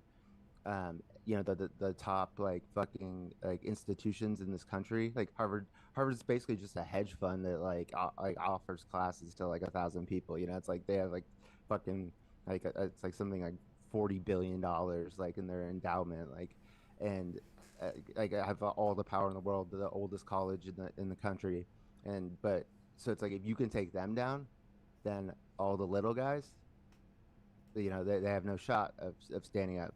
So that's the dictator playbook. So if you can get Disney to fucking crumble, then you can definitely get Viacom, which I think Viacom is part of Paramount now, but like you can get like the local newspaper to like and you're rating it like Clear Channel and all of them to fucking right, like and so it's like these people, like it's like this is the time, it's this gut check time. It's like you need to push back, man, because it's like it's like too predictable that this was gonna happen if you got elected, and we're just watching it in real time. It's just it's like sucks. Article number 2. A doomsday prediction about the rapture is spreading on TikTok. This is by the AP. The rapture is near, at least according to the apocalyptic prophecy by one South African man who says it will fall on either September 23rd or 24th. His claim's gone viral, with some believing it will mark the end times and many more mocking it on social media. There are millions and millions of Christians in the world, maybe even hundreds of millions of Christians in the world who believe in the modern prophecy and consume media that's populated by these modern prophecies. A Christian scholar from the Institute of Islamic, Christian, and Jewish Studies. I thought you were like on top of like TikTok trends. Like, did you know this? Like, why weren't we pimping out Christ Coin, promoting it? Like, It just started over the past couple days, because then I found out about it because someone told me about it. So I was like, "What? That's hilarious! I want to watch." I would have put a nice little TikTok video together with ChatGPT, like just like the gold commercials that I see when I'm watching Fox News with my mom. It's like every other commercial, they're selling fucking gold to these like old people, like like Warren Buffett, the most like successful investor ever. He said that he would never ever and has never ever bought gold. It's like they're just like grifting. Yeah. Oh yeah. Yeah. Well, we need to be grifting. These Christians who think the rapture's happening, got to get your Christ coin. You think you're going up to heaven when the rapture comes and you don't have Christ coin in your fucking crypto wallet? That's the only coin on the blockchain that the pearly gates accept to get in. There's an admission fee. Well, there's a Trump coin too. Yeah. Well, yeah. Naturally, I mean that's the holiest. Yeah. Yeah, the rapture is a belief that some evangelical Christians having the future events where Jesus will return to earth and take true believers to heaven before a period of great tribulation that culminates in the end of the world. Everyone else remains on earth for the tumultuous and troubled period. The rapture culture left behind in evangelical America is an author. That's what Amy, she wrote that book. She said that. Usually in this kind of storytelling, the people who are taken up in the rapture are a surprise, while people who are believed to be good Christians are left behind. Well, many people who are believed to be good Christians are left behind. Jesus' return to earth, also known as the second coming, is referred to in the Old Testament's book of Daniel and the New Testament's book of Revelation. Believers who were persecuted in the early years of Christianity during the time of the Roman Empire saw the book of Revelation as an assurance that God would eventually prevail over evil. The word rapture does not appear in the Bible, but there are commonly cited passages used to support belief, including 1 Theotians, 1 Corinthians, and Matthew 24. Well, guess what, dude? I'm ride or die with the earth, so I'm happy to not go up to heaven, dude. Like, oh, dude, there's people who are going off. I'm Bonnie and Clyde with the earth. Like, if I'm gonna stay here during the tumultuous period, like that's what it is. Like, you know, it's like the United States. It's like I'm not bailing, dude. Like, you know, I'm down with my boots on. California doomsday preacher Harold Camping predicted the rapture would happen on May 21st, 2011. His independent Christian media empire spent millions of dollars to spread the word. He gave a public apology. He gave public prophecy when it did not come to pass. Well, this is also the thing. Let's say that like the second coming of Christ is a real thing. Nobody's gonna believe that person, right? Like anybody who's ever claimed that they're Jesus, like gets put in like a psych ward. Well, and they like said it was so like 4,000 years. So, well, either way, my whole point is like, it's like nobody is gonna like how are we gonna know it's Jesus? You know, because every single time somebody's claimed that they're Jesus since Jesus died, people are like, no, you're full of shit. I'm pretty sure he'd make a production of it. He'll make it worse. Yeah, like how's he like? But what they're saying is he the best salesman in the world? There's a day like 4,000 years ago from today that they say is the day that he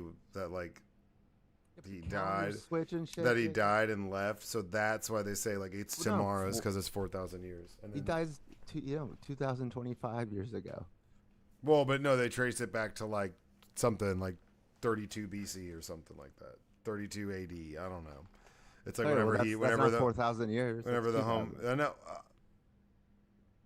There's some weird fucking math. That's why. I mean, they're obviously wrong. I mean, this is South African. No shit, bro.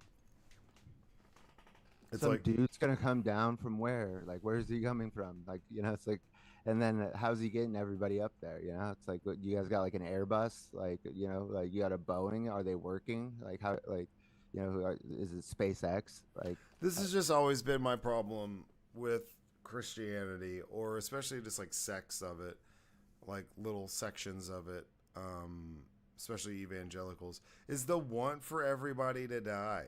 That's what I was just about to say. So morbid. It's like my mom believes in the rapture for sure. My sister drove. She moved to Arizona yesterday, and they drove her and her boyfriend from my parents' house. It's like a 6-hour drive, and I witnessed this. Like, I just happened to be in the kitchen. My mom handed my sister a bottle, like a small bottle of holy water to bring with her. Hey, I mean, look, more power to you, but there's something gross about wanting everybody to die so you can go to paradise. Yeah, that's what I'm saying. It's like you realize, like, it sounds like a jihad. Yeah, it's literally you're fucking suicide bombers. You're like, yo, and so come down and kill all of the good people, and leave all of no, not killed. They're gonna get taken because they've just been good the whole time. We gotta stay in. I thought when you go to heaven is when you die, right?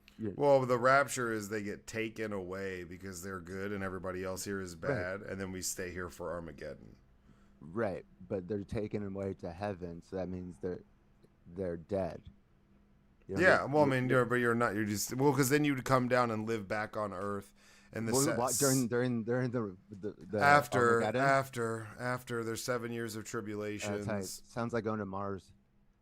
Do you want me to explain? There's 7 years of tribulation that happen, and then there is it culminates at a big battle. It happens in the Middle East, Armageddon. Altar boy. I'm an altar boy. Satan.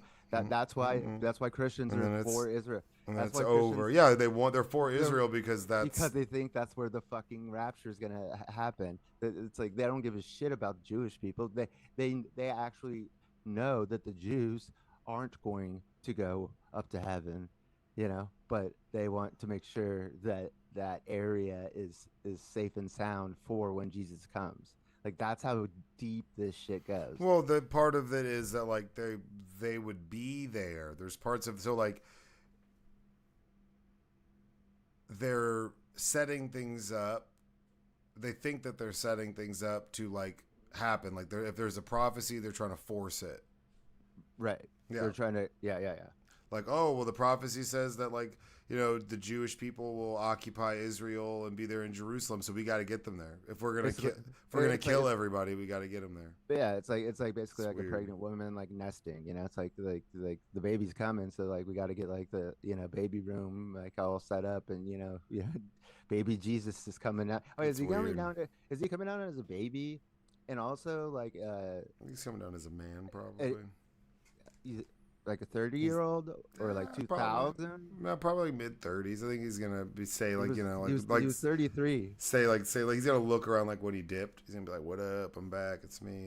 Just change 33 clothes. Was like people like it's like 33 was pretty fucking old 2,000 years ago, bro. Like oh yeah, you were ancient. You were a wise man. So it's like and like that life, he probably, he was probably like power smoking like fucking like Marlboro Reds, like like without the filter, and like banging hookers. Obviously, he's like Charles Manson, dude. Like he had like a Manson family, like like a bunch of like fucking. He's like coal leader. But I mean, everybody's been freaking out. Tons of videos. The Rapture's coming, and it's just interesting that people are like jumping all over it. There's people that have mashed this Charlie Kirk stuff into it, that this is a sign, because now, like I said, there's a big push to like re-indoctrinate people. There is a part at this Charlie Kirk memorial where a pastor was up there and he said, "If you've been saved, sit down." And everybody else stood up. He's like, "So if you haven't been saved, today's the day you're going to accept Jesus as your Lord and Savior." Like in a stadium full of people. Didn't ask if they wanted to. And it's like on the spot. Like, what are you going to do? Dude. And that's like that's intimidation for sure. Dude, like almost everybody, like Marco Rubio saying shit like that. Like JD Vance, fucking Stephen Miller. Like because they have to lean on those cornerstones of that uber religious extremism to accomplish their goals, which is getting people to give up their rights. Right. Exactly. They don't give a shit about it. No. Like my dad taught me that like when way early. He's like you think of when George W. Bush was president.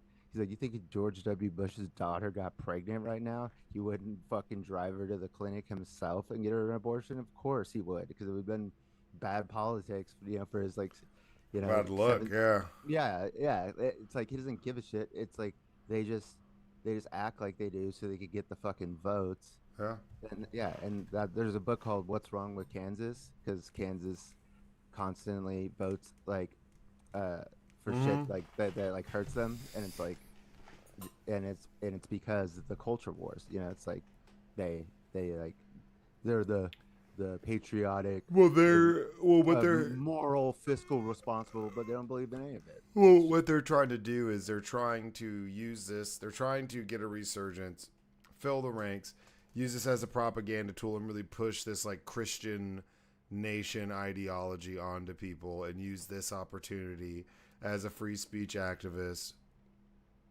We'll just leave it at that for now.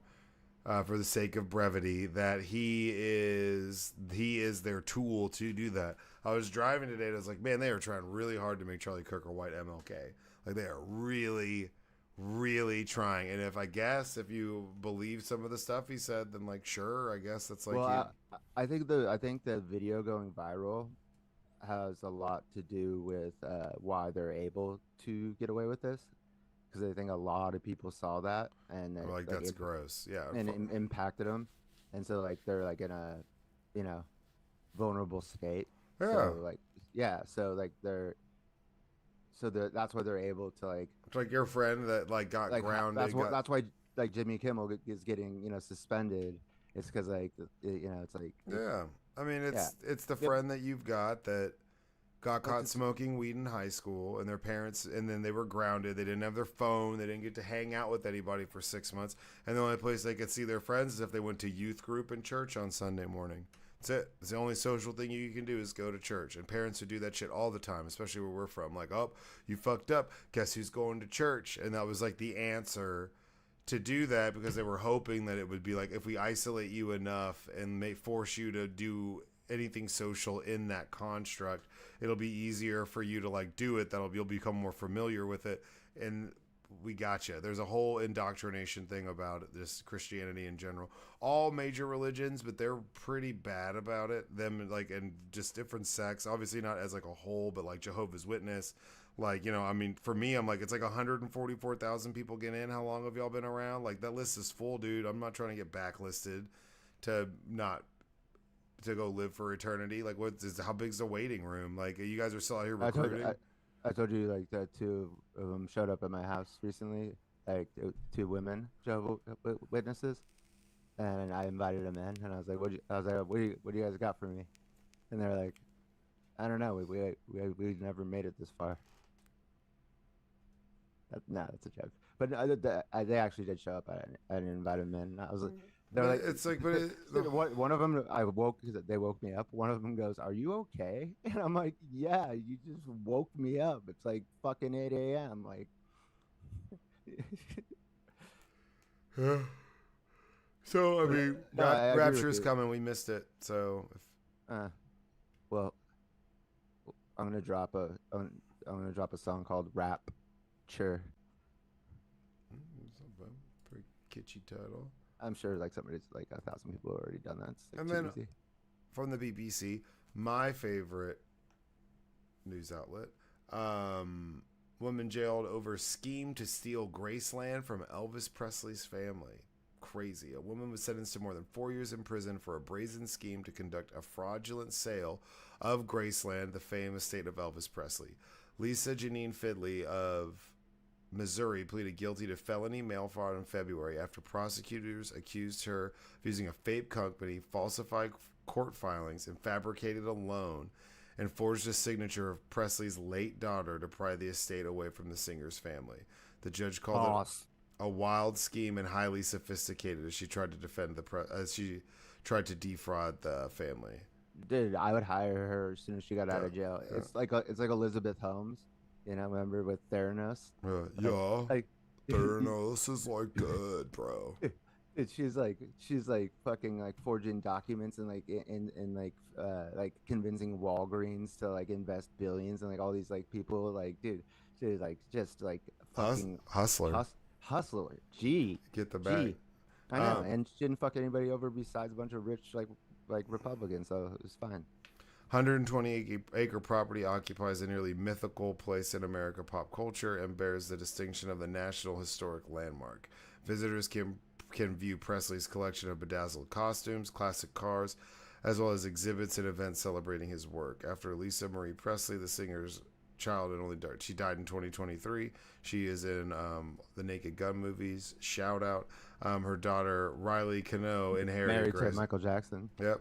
Inherited Graceland. However, in 2024, a mysterious company called Nosny Investments claimed that before her death, Presley took out a $3.8 million loan using Graceland as collateral, then failed to pay. Prosecutors say that company was actually a fabrication. That's like, I mean, you should have gone legit with the business, but that's actually like, that's wild. To create a fake company to say that we loaned you money, so we're going to confiscate. Like, I'm going to put a fake lien. I'm going to put a lien on your property. That's pretty wild. I mean, to be honest, like it has been kind of messy, like the estate, handling. Oh yeah. Yeah. So maybe they were like. And it's publicly known that it's messy. So if it's public, so they're like, why not? Like, fuck it. Like they're a mark. Yeah. Like it's crazy, like how because I used to when worked for this distributor, we would sold also a bunch of shit like wholesale, but we partnered with Zippo, and so like I would like people would buy like 192 Zippos and they get a Zippo display for free, but they would like ask me to pick it out, and it's like and it's just crazy like it's like the estates that like have been cashing in. It's Elvis, Bob Marley, Tupac. Um, I'm trying to think of who else just like gets the bag. Like like Elvis is like Michael Jackson. nah. I mean, like no, like I don't know. Michael Jackson's is like kind of different because like he like bought like the Beatles. He owns like tons of catalogs. But then he sold them. Like I think he kind of fucked it up, and it's like yeah, like I don't feel like they pimp Michael Jackson out as much as like Elvis and like No, I don't think they pimp him out, but they're still and Bob Marley. It's they're like still getting a bag.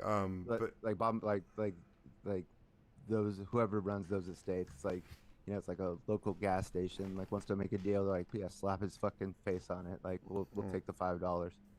Finley, 54, used several aliases to pose as a bogus lender, threatened to foreclose on Graceland, and auction the compound unless they settled the claim at 2.85. They alleged that Finley then went so far as to file a fake collector's claim in California, submit fake loan documents in Tennessee, and publish a foreclosure sale notice in a local newspaper near Graceland. Probably owned by Sinclair. Yeah, a judge then stopped the sale. According to Finley's indictment, when the case made national news, she falsely claimed that the attorney for her was a Nigerian identity thief that had perpetuated the scheme. Federal authorities arrested Finley in 2004 of August. She was later charged with mail fraud and aggravated identity theft, pleaded guilty to mail fraud in February. Is this George Santos's dead mom? Dude, that's awesome. Is a if George Nigerian wasn't like gay, like I think with like this is a match made in heaven, dude. Like she flipped it on him. Usually, like you're getting scammed by the Nigerians, and then she's like scamming, and then is blaming it on a Nigerian. Like that's, I mean, come on, that's chef's kiss. Headache, sore back, bad cold. In the past, many Americans would reach into their medicine cabinets and pulled out a I can't even say it either. It's literally have a maximum strength Tylenol prescription waiting for me at CVS right now, and like I just acetaminophen, known by the brand name Tylenol. Yeah. Sorry, I just like I always fuck that word up whenever I'm like, ugh, what is it? Because it's the TAMINOPHE, and that fucks me up. I don't think I've ever tried to say it.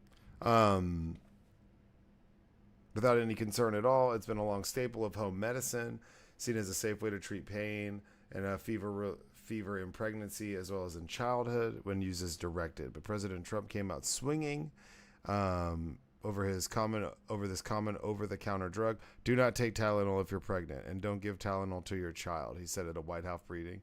Fight like hell not to take it. Right after he shorted it.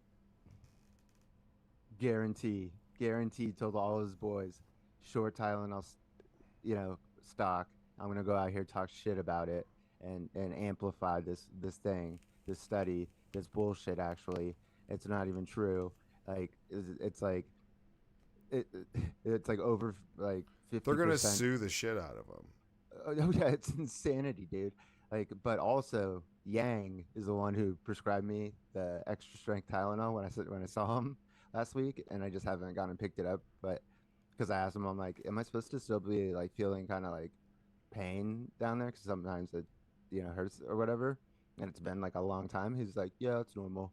He's like, I can give you prescribe you the extra strength Tylenol. He's like, don't worry, it's like not addictive. And I was like, okay, just do it, and I'll just like have it. And then like the next day, this shit came out. But it's also like about pregnant women, so it doesn't even really matter. Group of physicians plus the maker of Tylenol immediately pushed back on the president's stance, saying it wasn't supported by the research, and they could have been there and could have serious repercussions for women and babies. All of this means that many parents and would be parents, plus others who sometimes take Tylenol are suddenly wondering what they should think about the old mainstay of medicine and whether they truly need it. Because I mean, he went up there and said like it gives you autism. It'll give your kids Right. autism. I literally just dropped a rhyme, and I was like, you kids is my junior. I'm on my RFK, changing the definition of what it means to be sick.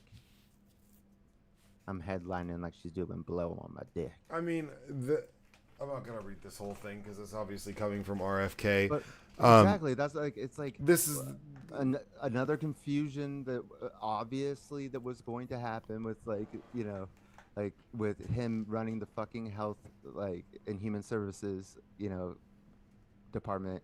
It's like so clear that like we were gonna have to go through all this dumb bullshit. It's like did the COVID vaccine like shit like that to me that's the dumbest thing ever. It's like Trump should be like hyping up like how he got like Operation Warp Speed or whatever they called it, like the vaccine out, yeah. and instead he like does that's like probably like the only good thing he did besides like Merck Soleimani. Well, and this is when they talk about a rise in autism, but they don't talk about is how it's being diagnosed like how they've like they've just expanded the spectrum. There's lots of people that would be considered autistic now that when we were growing up wouldn't be considered autistic at all. You'd be like, that's the weirdo that just like likes to go down and like look at the street lights like no, not even that. It'd be like that you just have ADHD. No, I exactly that like that's like they would have said when I was a kid. They would say I was autistic. When I was a kid, I had bad ADHD. It was heavily medicated. They would have been like, "Oh, your son's autistic." Now, that's what they would have said. They would be like, "Oh, he's on the spectrum." It's you mean if you were born today? Yeah, for sure. You think so? Yeah, and it's not that I am. It's that I had ADHD. I used to stutter. They would come up, and it's because of whatever my ADHD symptoms were as a child. They've expanded the autism spectrum so much longer that it would include. So it's it's like a mile long. It's not 200 feet. So now that it's a mile long, it's like now you. I thought the spectrum included everybody, but I thought that's just what spectrums are. Like everybody's on it. It's just where true, but I mean like the autism spectrum. I know what you mean. They've expanded that section. Somebody recently asked, like, tried to say that they asked like if I might be autistic, and I'm like, this is how you know I'm not autistic. It's like I'm sociable. I can look you in the eyes. I can talk to normal people. Like it's like, but I also use autistic like as a positive. Like when I was done with my fantasy football draft, I just hit the group text. I was like, I just murked y'all. I was like autistic with my picks, and I meant it like in a good way. That's a terrible joke. Why? Like because autism. I get it. Just be it's more not, specific. It's not like, negative. You gotta pick. You gotta pick one. So if you're gonna do sports and you're gonna pick do something autistic or do something sports related and make an autistic comment, you gotta go Rain Man. You gotta be like, I just ran man. I know, but to me, like that's just played out. It'll never be played out. Dude, I was on the tism in that draft, bro. But no, I mean that's really what it is. There's more people being diagnosed with it because they've expanded the parameters of what would qualify for being autistic. So they've just made it. Yeah, exactly. That's it. Same thing with ADHD. And we live in a world full of people that are all about self-diagnosis and self-medicating and deciding what's wrong with them, but won't go seek out medical professionals to confirm or deny if they actually have this. So they just make up their own decisions. They're like I think we talked a while ago, years ago, about like people pretending they have DID or they have split personalities, people pretending like they have Tourette's. They catch people as disease. There's people that are influencers that get busted. It's called like Munchausen. Munchausen there's Munchausen and there's Munchausen by proxy. By proxy, yeah. So there's people. So your boys are educated. That's right. So there's a lot of people that believe that they're on the spectrum and they will go seek out a diagnosis if they need to, but they don't necessarily have to. They can just say it, and if you question them, then it's how dare you. It's just like stupid dance that's really dumb and exhausting, honestly, in the sense that. But then there's also people that won't get help. People would rather it be there's something wrong with them that they can't help than it's something wrong that they're doing. So that's really what it comes down to. There's a lot of people who I hear. Yeah, okay, you have to be No, careful with I that. hear that. Bill, real quick, just because I've no, I know exactly what you're saying, but also people who do have something wrong with them can come off as somebody that would lie about it. You know what I'm saying? It's like No, I mean because, it's not. You're not batting 1,000 on that statement. But what I am saying is, but there's I just lots. wanna- I've in my time in my life, I've encountered a lot of people with horrible attitudes, treated people badly, themselves, other people around them, and it's like, oh well, I'm, one of the old one back in the day was, oh, I'm bipolar. I'm I was just gonna bipolar, say that. I was just but gonna I'm say not that. on medication. Nobody's diagnosed me. I haven't seen a doctor. But it's like, no, like maybe you're just an asshole sometimes. And Right. maybe like you can't control your emotions and you can't process things correctly and you don't have enough emotional control to like be in difficult situations and not snap. Because that's totally it. And if that's going to be because if that's the case and you're bipolar, I've been around people that are bipolar, that are like genuinely bipolar on lithium, all sorts of shit. And man, like that is some crazy stuff. It's not like, oh, I, cussed at you because you made me mad and I can't control my temper. Sorry, I'm bipolar. It's like wild swings. Yeah. Wild fucking swings But that like are to just take bipolar out manic. of it and just put in just any sort of disorder. Yeah, like there's definitely people out there that instead of working on themselves, they can use something like that as an excuse. To not, because if I do, it won't Yeah. help. But it's not going to change anything. But I think that's a different conversation than what we were saying, where it seems like autism's on the rise, but it's really no, it's just how it's being True, diagnosed. it's is different. different.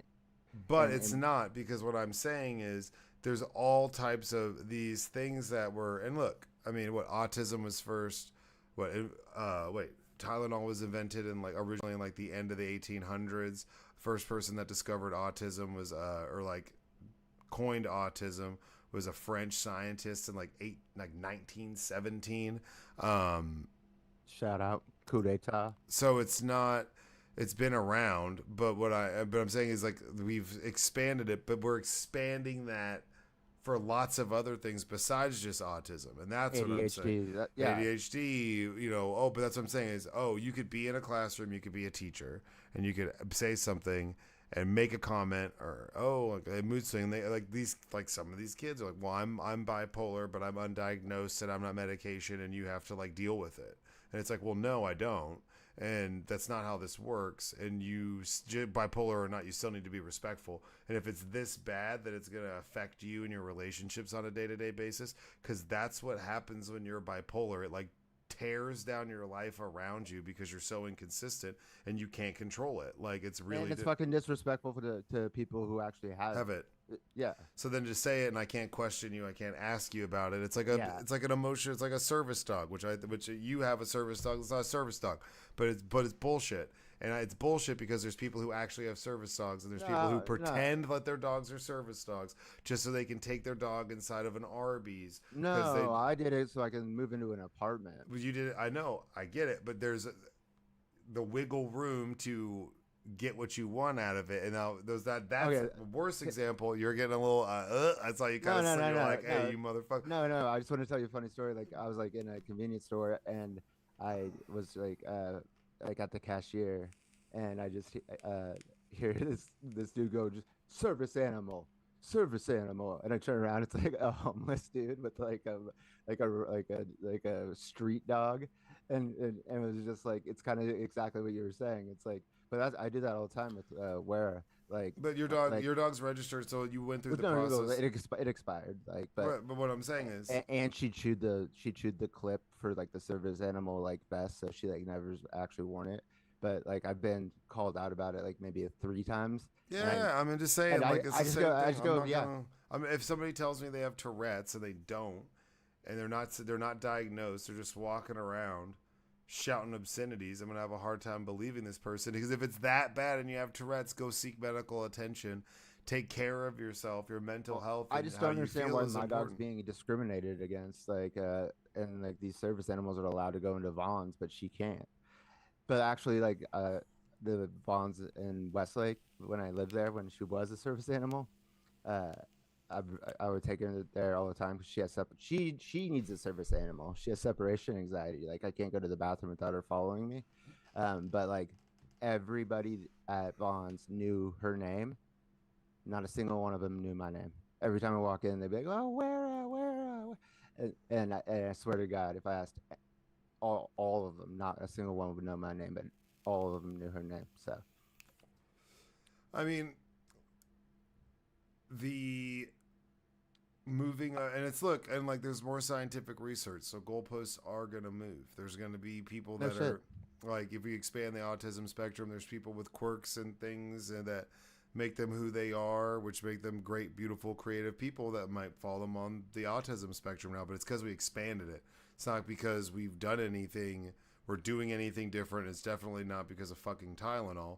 It's because we've expanded the spectrum, so more people are being diagnosed. People are self-diagnosing, going in and looking for a diagnosis that gives them the affirmation that they want. Because at the like, I have this. I need you to like tell me that I have this and reaffirm what I already believe, and that's crazy. The internet's been bad for self-diagnosing and people deciding what they have, what they don't have, what their issues are. That's something that's not talked about enough, is the amount of information that's out there, good and bad, has created an outlet for people to decide what's wrong with them.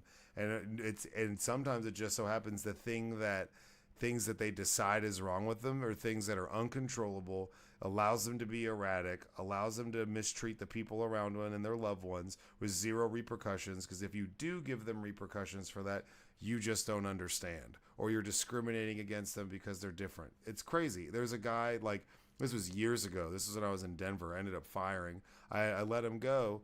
And then he tried to be like, oh, it's because I'm bipolar. I was like, what are you talking about? Like, I've never even heard this. Like, you didn't, like, you showed up to your job wasted and you pissed your pants. So I sent you home and fired you. There's nothing discriminatory about that. And you showed up wasted. I mean, you showed up wasted and pissed your pants because you're bipolar. That's why you did it. That's why, not because you were shit faced. Not because you have a drinking problem that we all see all the time. Not the first time you pissed your pants, bud. The first time you pissed your pants at work, I'm gonna feel bad. And let's say he really was bipolar. That doesn't give you a hall pass to show up to work drunk and piss your pants. Like yeah, I mean, like that's like it's like, okay, you are like still, bro. You still have to act like a human. And look, I'm not. There's people who have these issues. I mean, you can make I know. That's what I'm saying. Like I have people don't realize I have major anxiety issues 24/7. I keep it. I keep it controlled. I'm very good about it. I don't really have like panic attacks. I've maybe had like two or three in my whole life. But like I am an overthinker, very much in my own head, very much like an internal spin out, thinking of every possible outcome. I'm like manic about it. You might die, bro. You might die tonight. I'm like not no, to fuck with you. No, but like that's kind of fucked up. But like I know, I'm sorry. But like I can be manic about that stuff sometimes, but I know how to control it. But I'm not saying that I'm like manic depressant and I'm gonna have manic episodes all the time because I have anxiety. No, I need to be an adult and I need to figure out to handle it. And if it was that bad, I would go seek out help to make sure that I was taking care of my mentals first and foremost, because that's important. And there's a lot of people that want to decide what's wrong with them. Well, you're kind of saying what I'm saying is like you might be white knuckling it like too much. Like, so there's like two sides of it. There's people who claim they have it when they don't, but then there's people that like, you know, or like my dad, or you know, like old school, like it's like you got like a fucking concussion. You got like a concussion and you just get back in the goddamn game. Like when I was living in Denver, I was dating Voldemort, and I was, my mentals were so bad. I went and seeked out therapy because like I was in my own head. It was reaching a point. So it's like there's times. But there's some people that will refuse to get help when they need the help, and then there's people who are asking for help when they don't actually need Yeah, it. and it's reaffirming. They want to reaffirm what they already think and Right. know about themselves. I think if you had a conversation with like 15 doctors that do those types of diagnoses for those things, I think you'd be shocked at some of the stories. If they could speak freely, not give you all names, information, but they could probably tell you stories about like some 20-year-old kid that came in here and was just convinced that they have that like they have Tourette's or they have some sort of tic or something, and it's like something that they've created on it's their own creation because they're looking for that affirmation. And social media has been bad about that. You get followers, you get clicks, you get likes. There was a That's true. there's Yeah, a fitness you get attention from it. Like there was there's a part of that too. fitness influencer who was pretending to have Down syndrome to promote Was her it Shane Gillis? to promote her like working out at the gym with like scantily dressed pigs. But it's like, oh, but I have Down syndrome, so it's like just because I have Down syndrome it doesn't mean I can't be hot, and all these like stupid little catchphrases, which if I mean, that's a weird statement, but what I am saying is like that could be motivating for people that come from that community. Like, hey, look, I could do this, I can do more. Look at this person with Down syndrome, how far they've made it. I can do that too. Some of the most inspirational people I've ever met, or people that I met, volunteering time with Special Olympics, being around my sister who's handicapped. Like, I grew up around like in that community, and it's a beautiful community. But there's also, if you're gonna grift on that, if you're gonna pretend, it's like the movie The Ringer. You're gonna pretend to be a part of that community just so that you can reap the benefits and the affirmation you get from the public is weird. That girl got caught. She got called the fuck out. Like, you are not autistic, girl. So wait, You're on Down syndrome. Are, That's crazy. That's wild, right? are you saying? Well, because I got kind of confused there. Are you saying that it was both positive and negative? The idea Because of it was it inspirational. The idea of it would be positive, just like the woman who lied and said she was in the Twin Towers on September 11th and did the whole award tour, talk shows, TV, never was there. Didn't fucking work there. Just lied her ass off and attached herself. George Santos' mom? Maybe, actually. It's possible. But, like, attached herself to that movement because she wanted the donations, the sympathy, and all of that, which is inspiring when you see somebody being like, hey, I survived, I made it out. Like, that's inspiring for people who did or for people who lost their family members. But then when you find out that person's full of shit, so you just that's worse. That makes it 10 times worse. You basically just explained the Christianity. It's inspiring and helps people, but they're actually just grifters and they're full of shit. Yeah, I mean, that's what I'm saying. It's like The Ringer, where Johnny Knoxville pretends to be mentally disabled to compete, and that movie's great. And that's speaking of autistic, it's a great movie though, because they hired actual people with disabilities to play people with disabilities. I mean, it's a goofy movie. You can find it disgusting if you like to, but it's like a good movie. Like, it's in the sense that the mission of it was good. What are your thoughts about like that? Like, it's like if you like the movement where it's like it's a gay character in a movie and you're hiring a straight actor, and it's like, oh, like, why couldn't you get a gay person? It's like, well, and it's like could who was Rain Man? I forget. Billy Bob Thornton? No, Dustin Hoffman. Yeah, Dustin Hoffman. But like, but he played it well. No, I'm saying, but wouldn't there be a backlash like nowadays? It's like, why didn't you get a real autistic? Yeah, well, that's there. We've seen what that looks like. Whenever you see in Tropic Thunder with Simple Jack and Ben Stiller and playing like over the top. But what I'm saying is that's why that would be gross versus The Ringer, where they actually hire people with disabilities to play those roles, versus having somebody pretend to be that way and making it like they're actors. Making a mockery of it. Okay, well, they were making a mockery. I'm talking about like if there was like a serious movie and I feel like that there would be like, and he has Asperger's. He has Asperger's in Rain Man. He might be like autistic with Asperger's. He's like, which is like a mild version. It's the same fucking thing. Yeah, it's ask Elon Musk. Different part of the spectrum.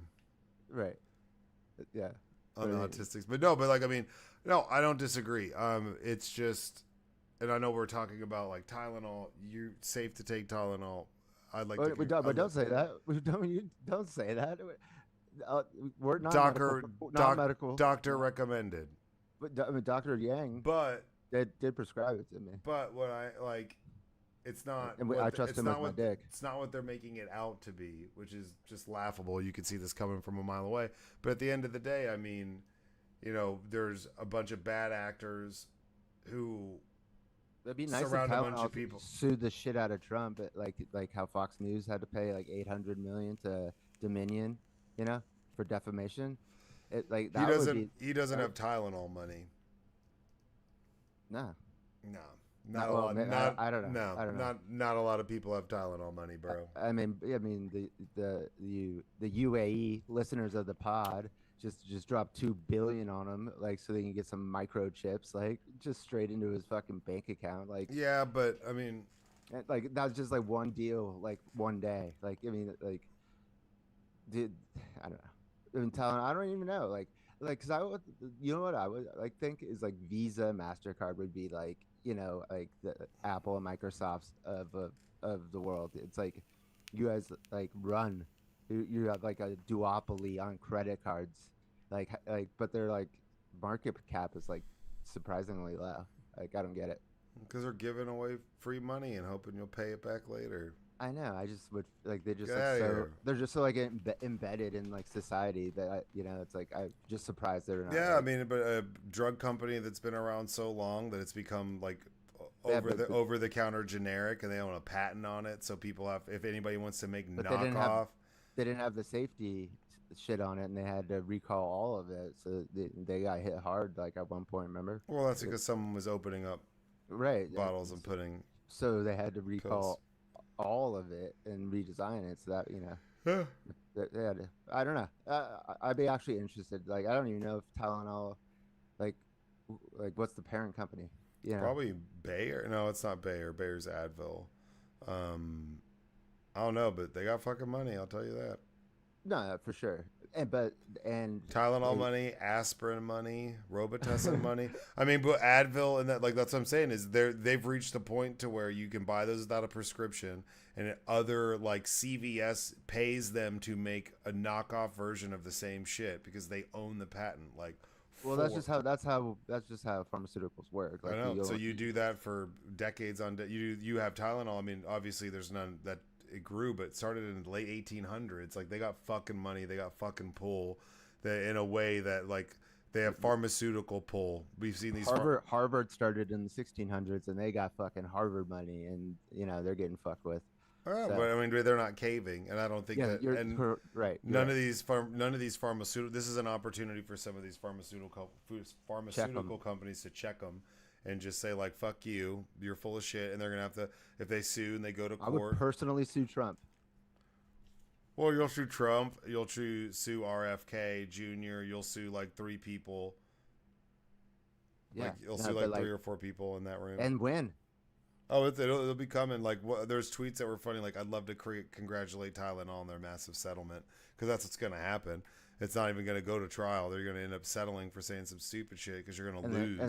And then Trump's like, well, I had to pay Deutsche Bank like all that money like that I just got. Well, off no. the shitcoin. What'll happen is if they lose that court case, they'll end up at some point firing RFK, replacing him with somebody else, and blame it on him, like he took bad advice, and you know he's kind of a kook, and then he'll start kind of besmirching him and talking shit about him, and push him out the door. If it goes south, that's south with him. That's exactly what he's gonna do. He's done it to everybody else.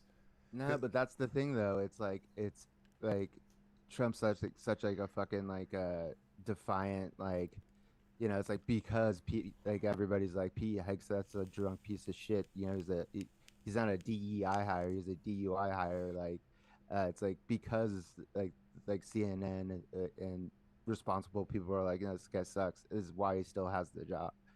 Trump's like, oh, you don't like him? Fuck you, I'm gonna keep him.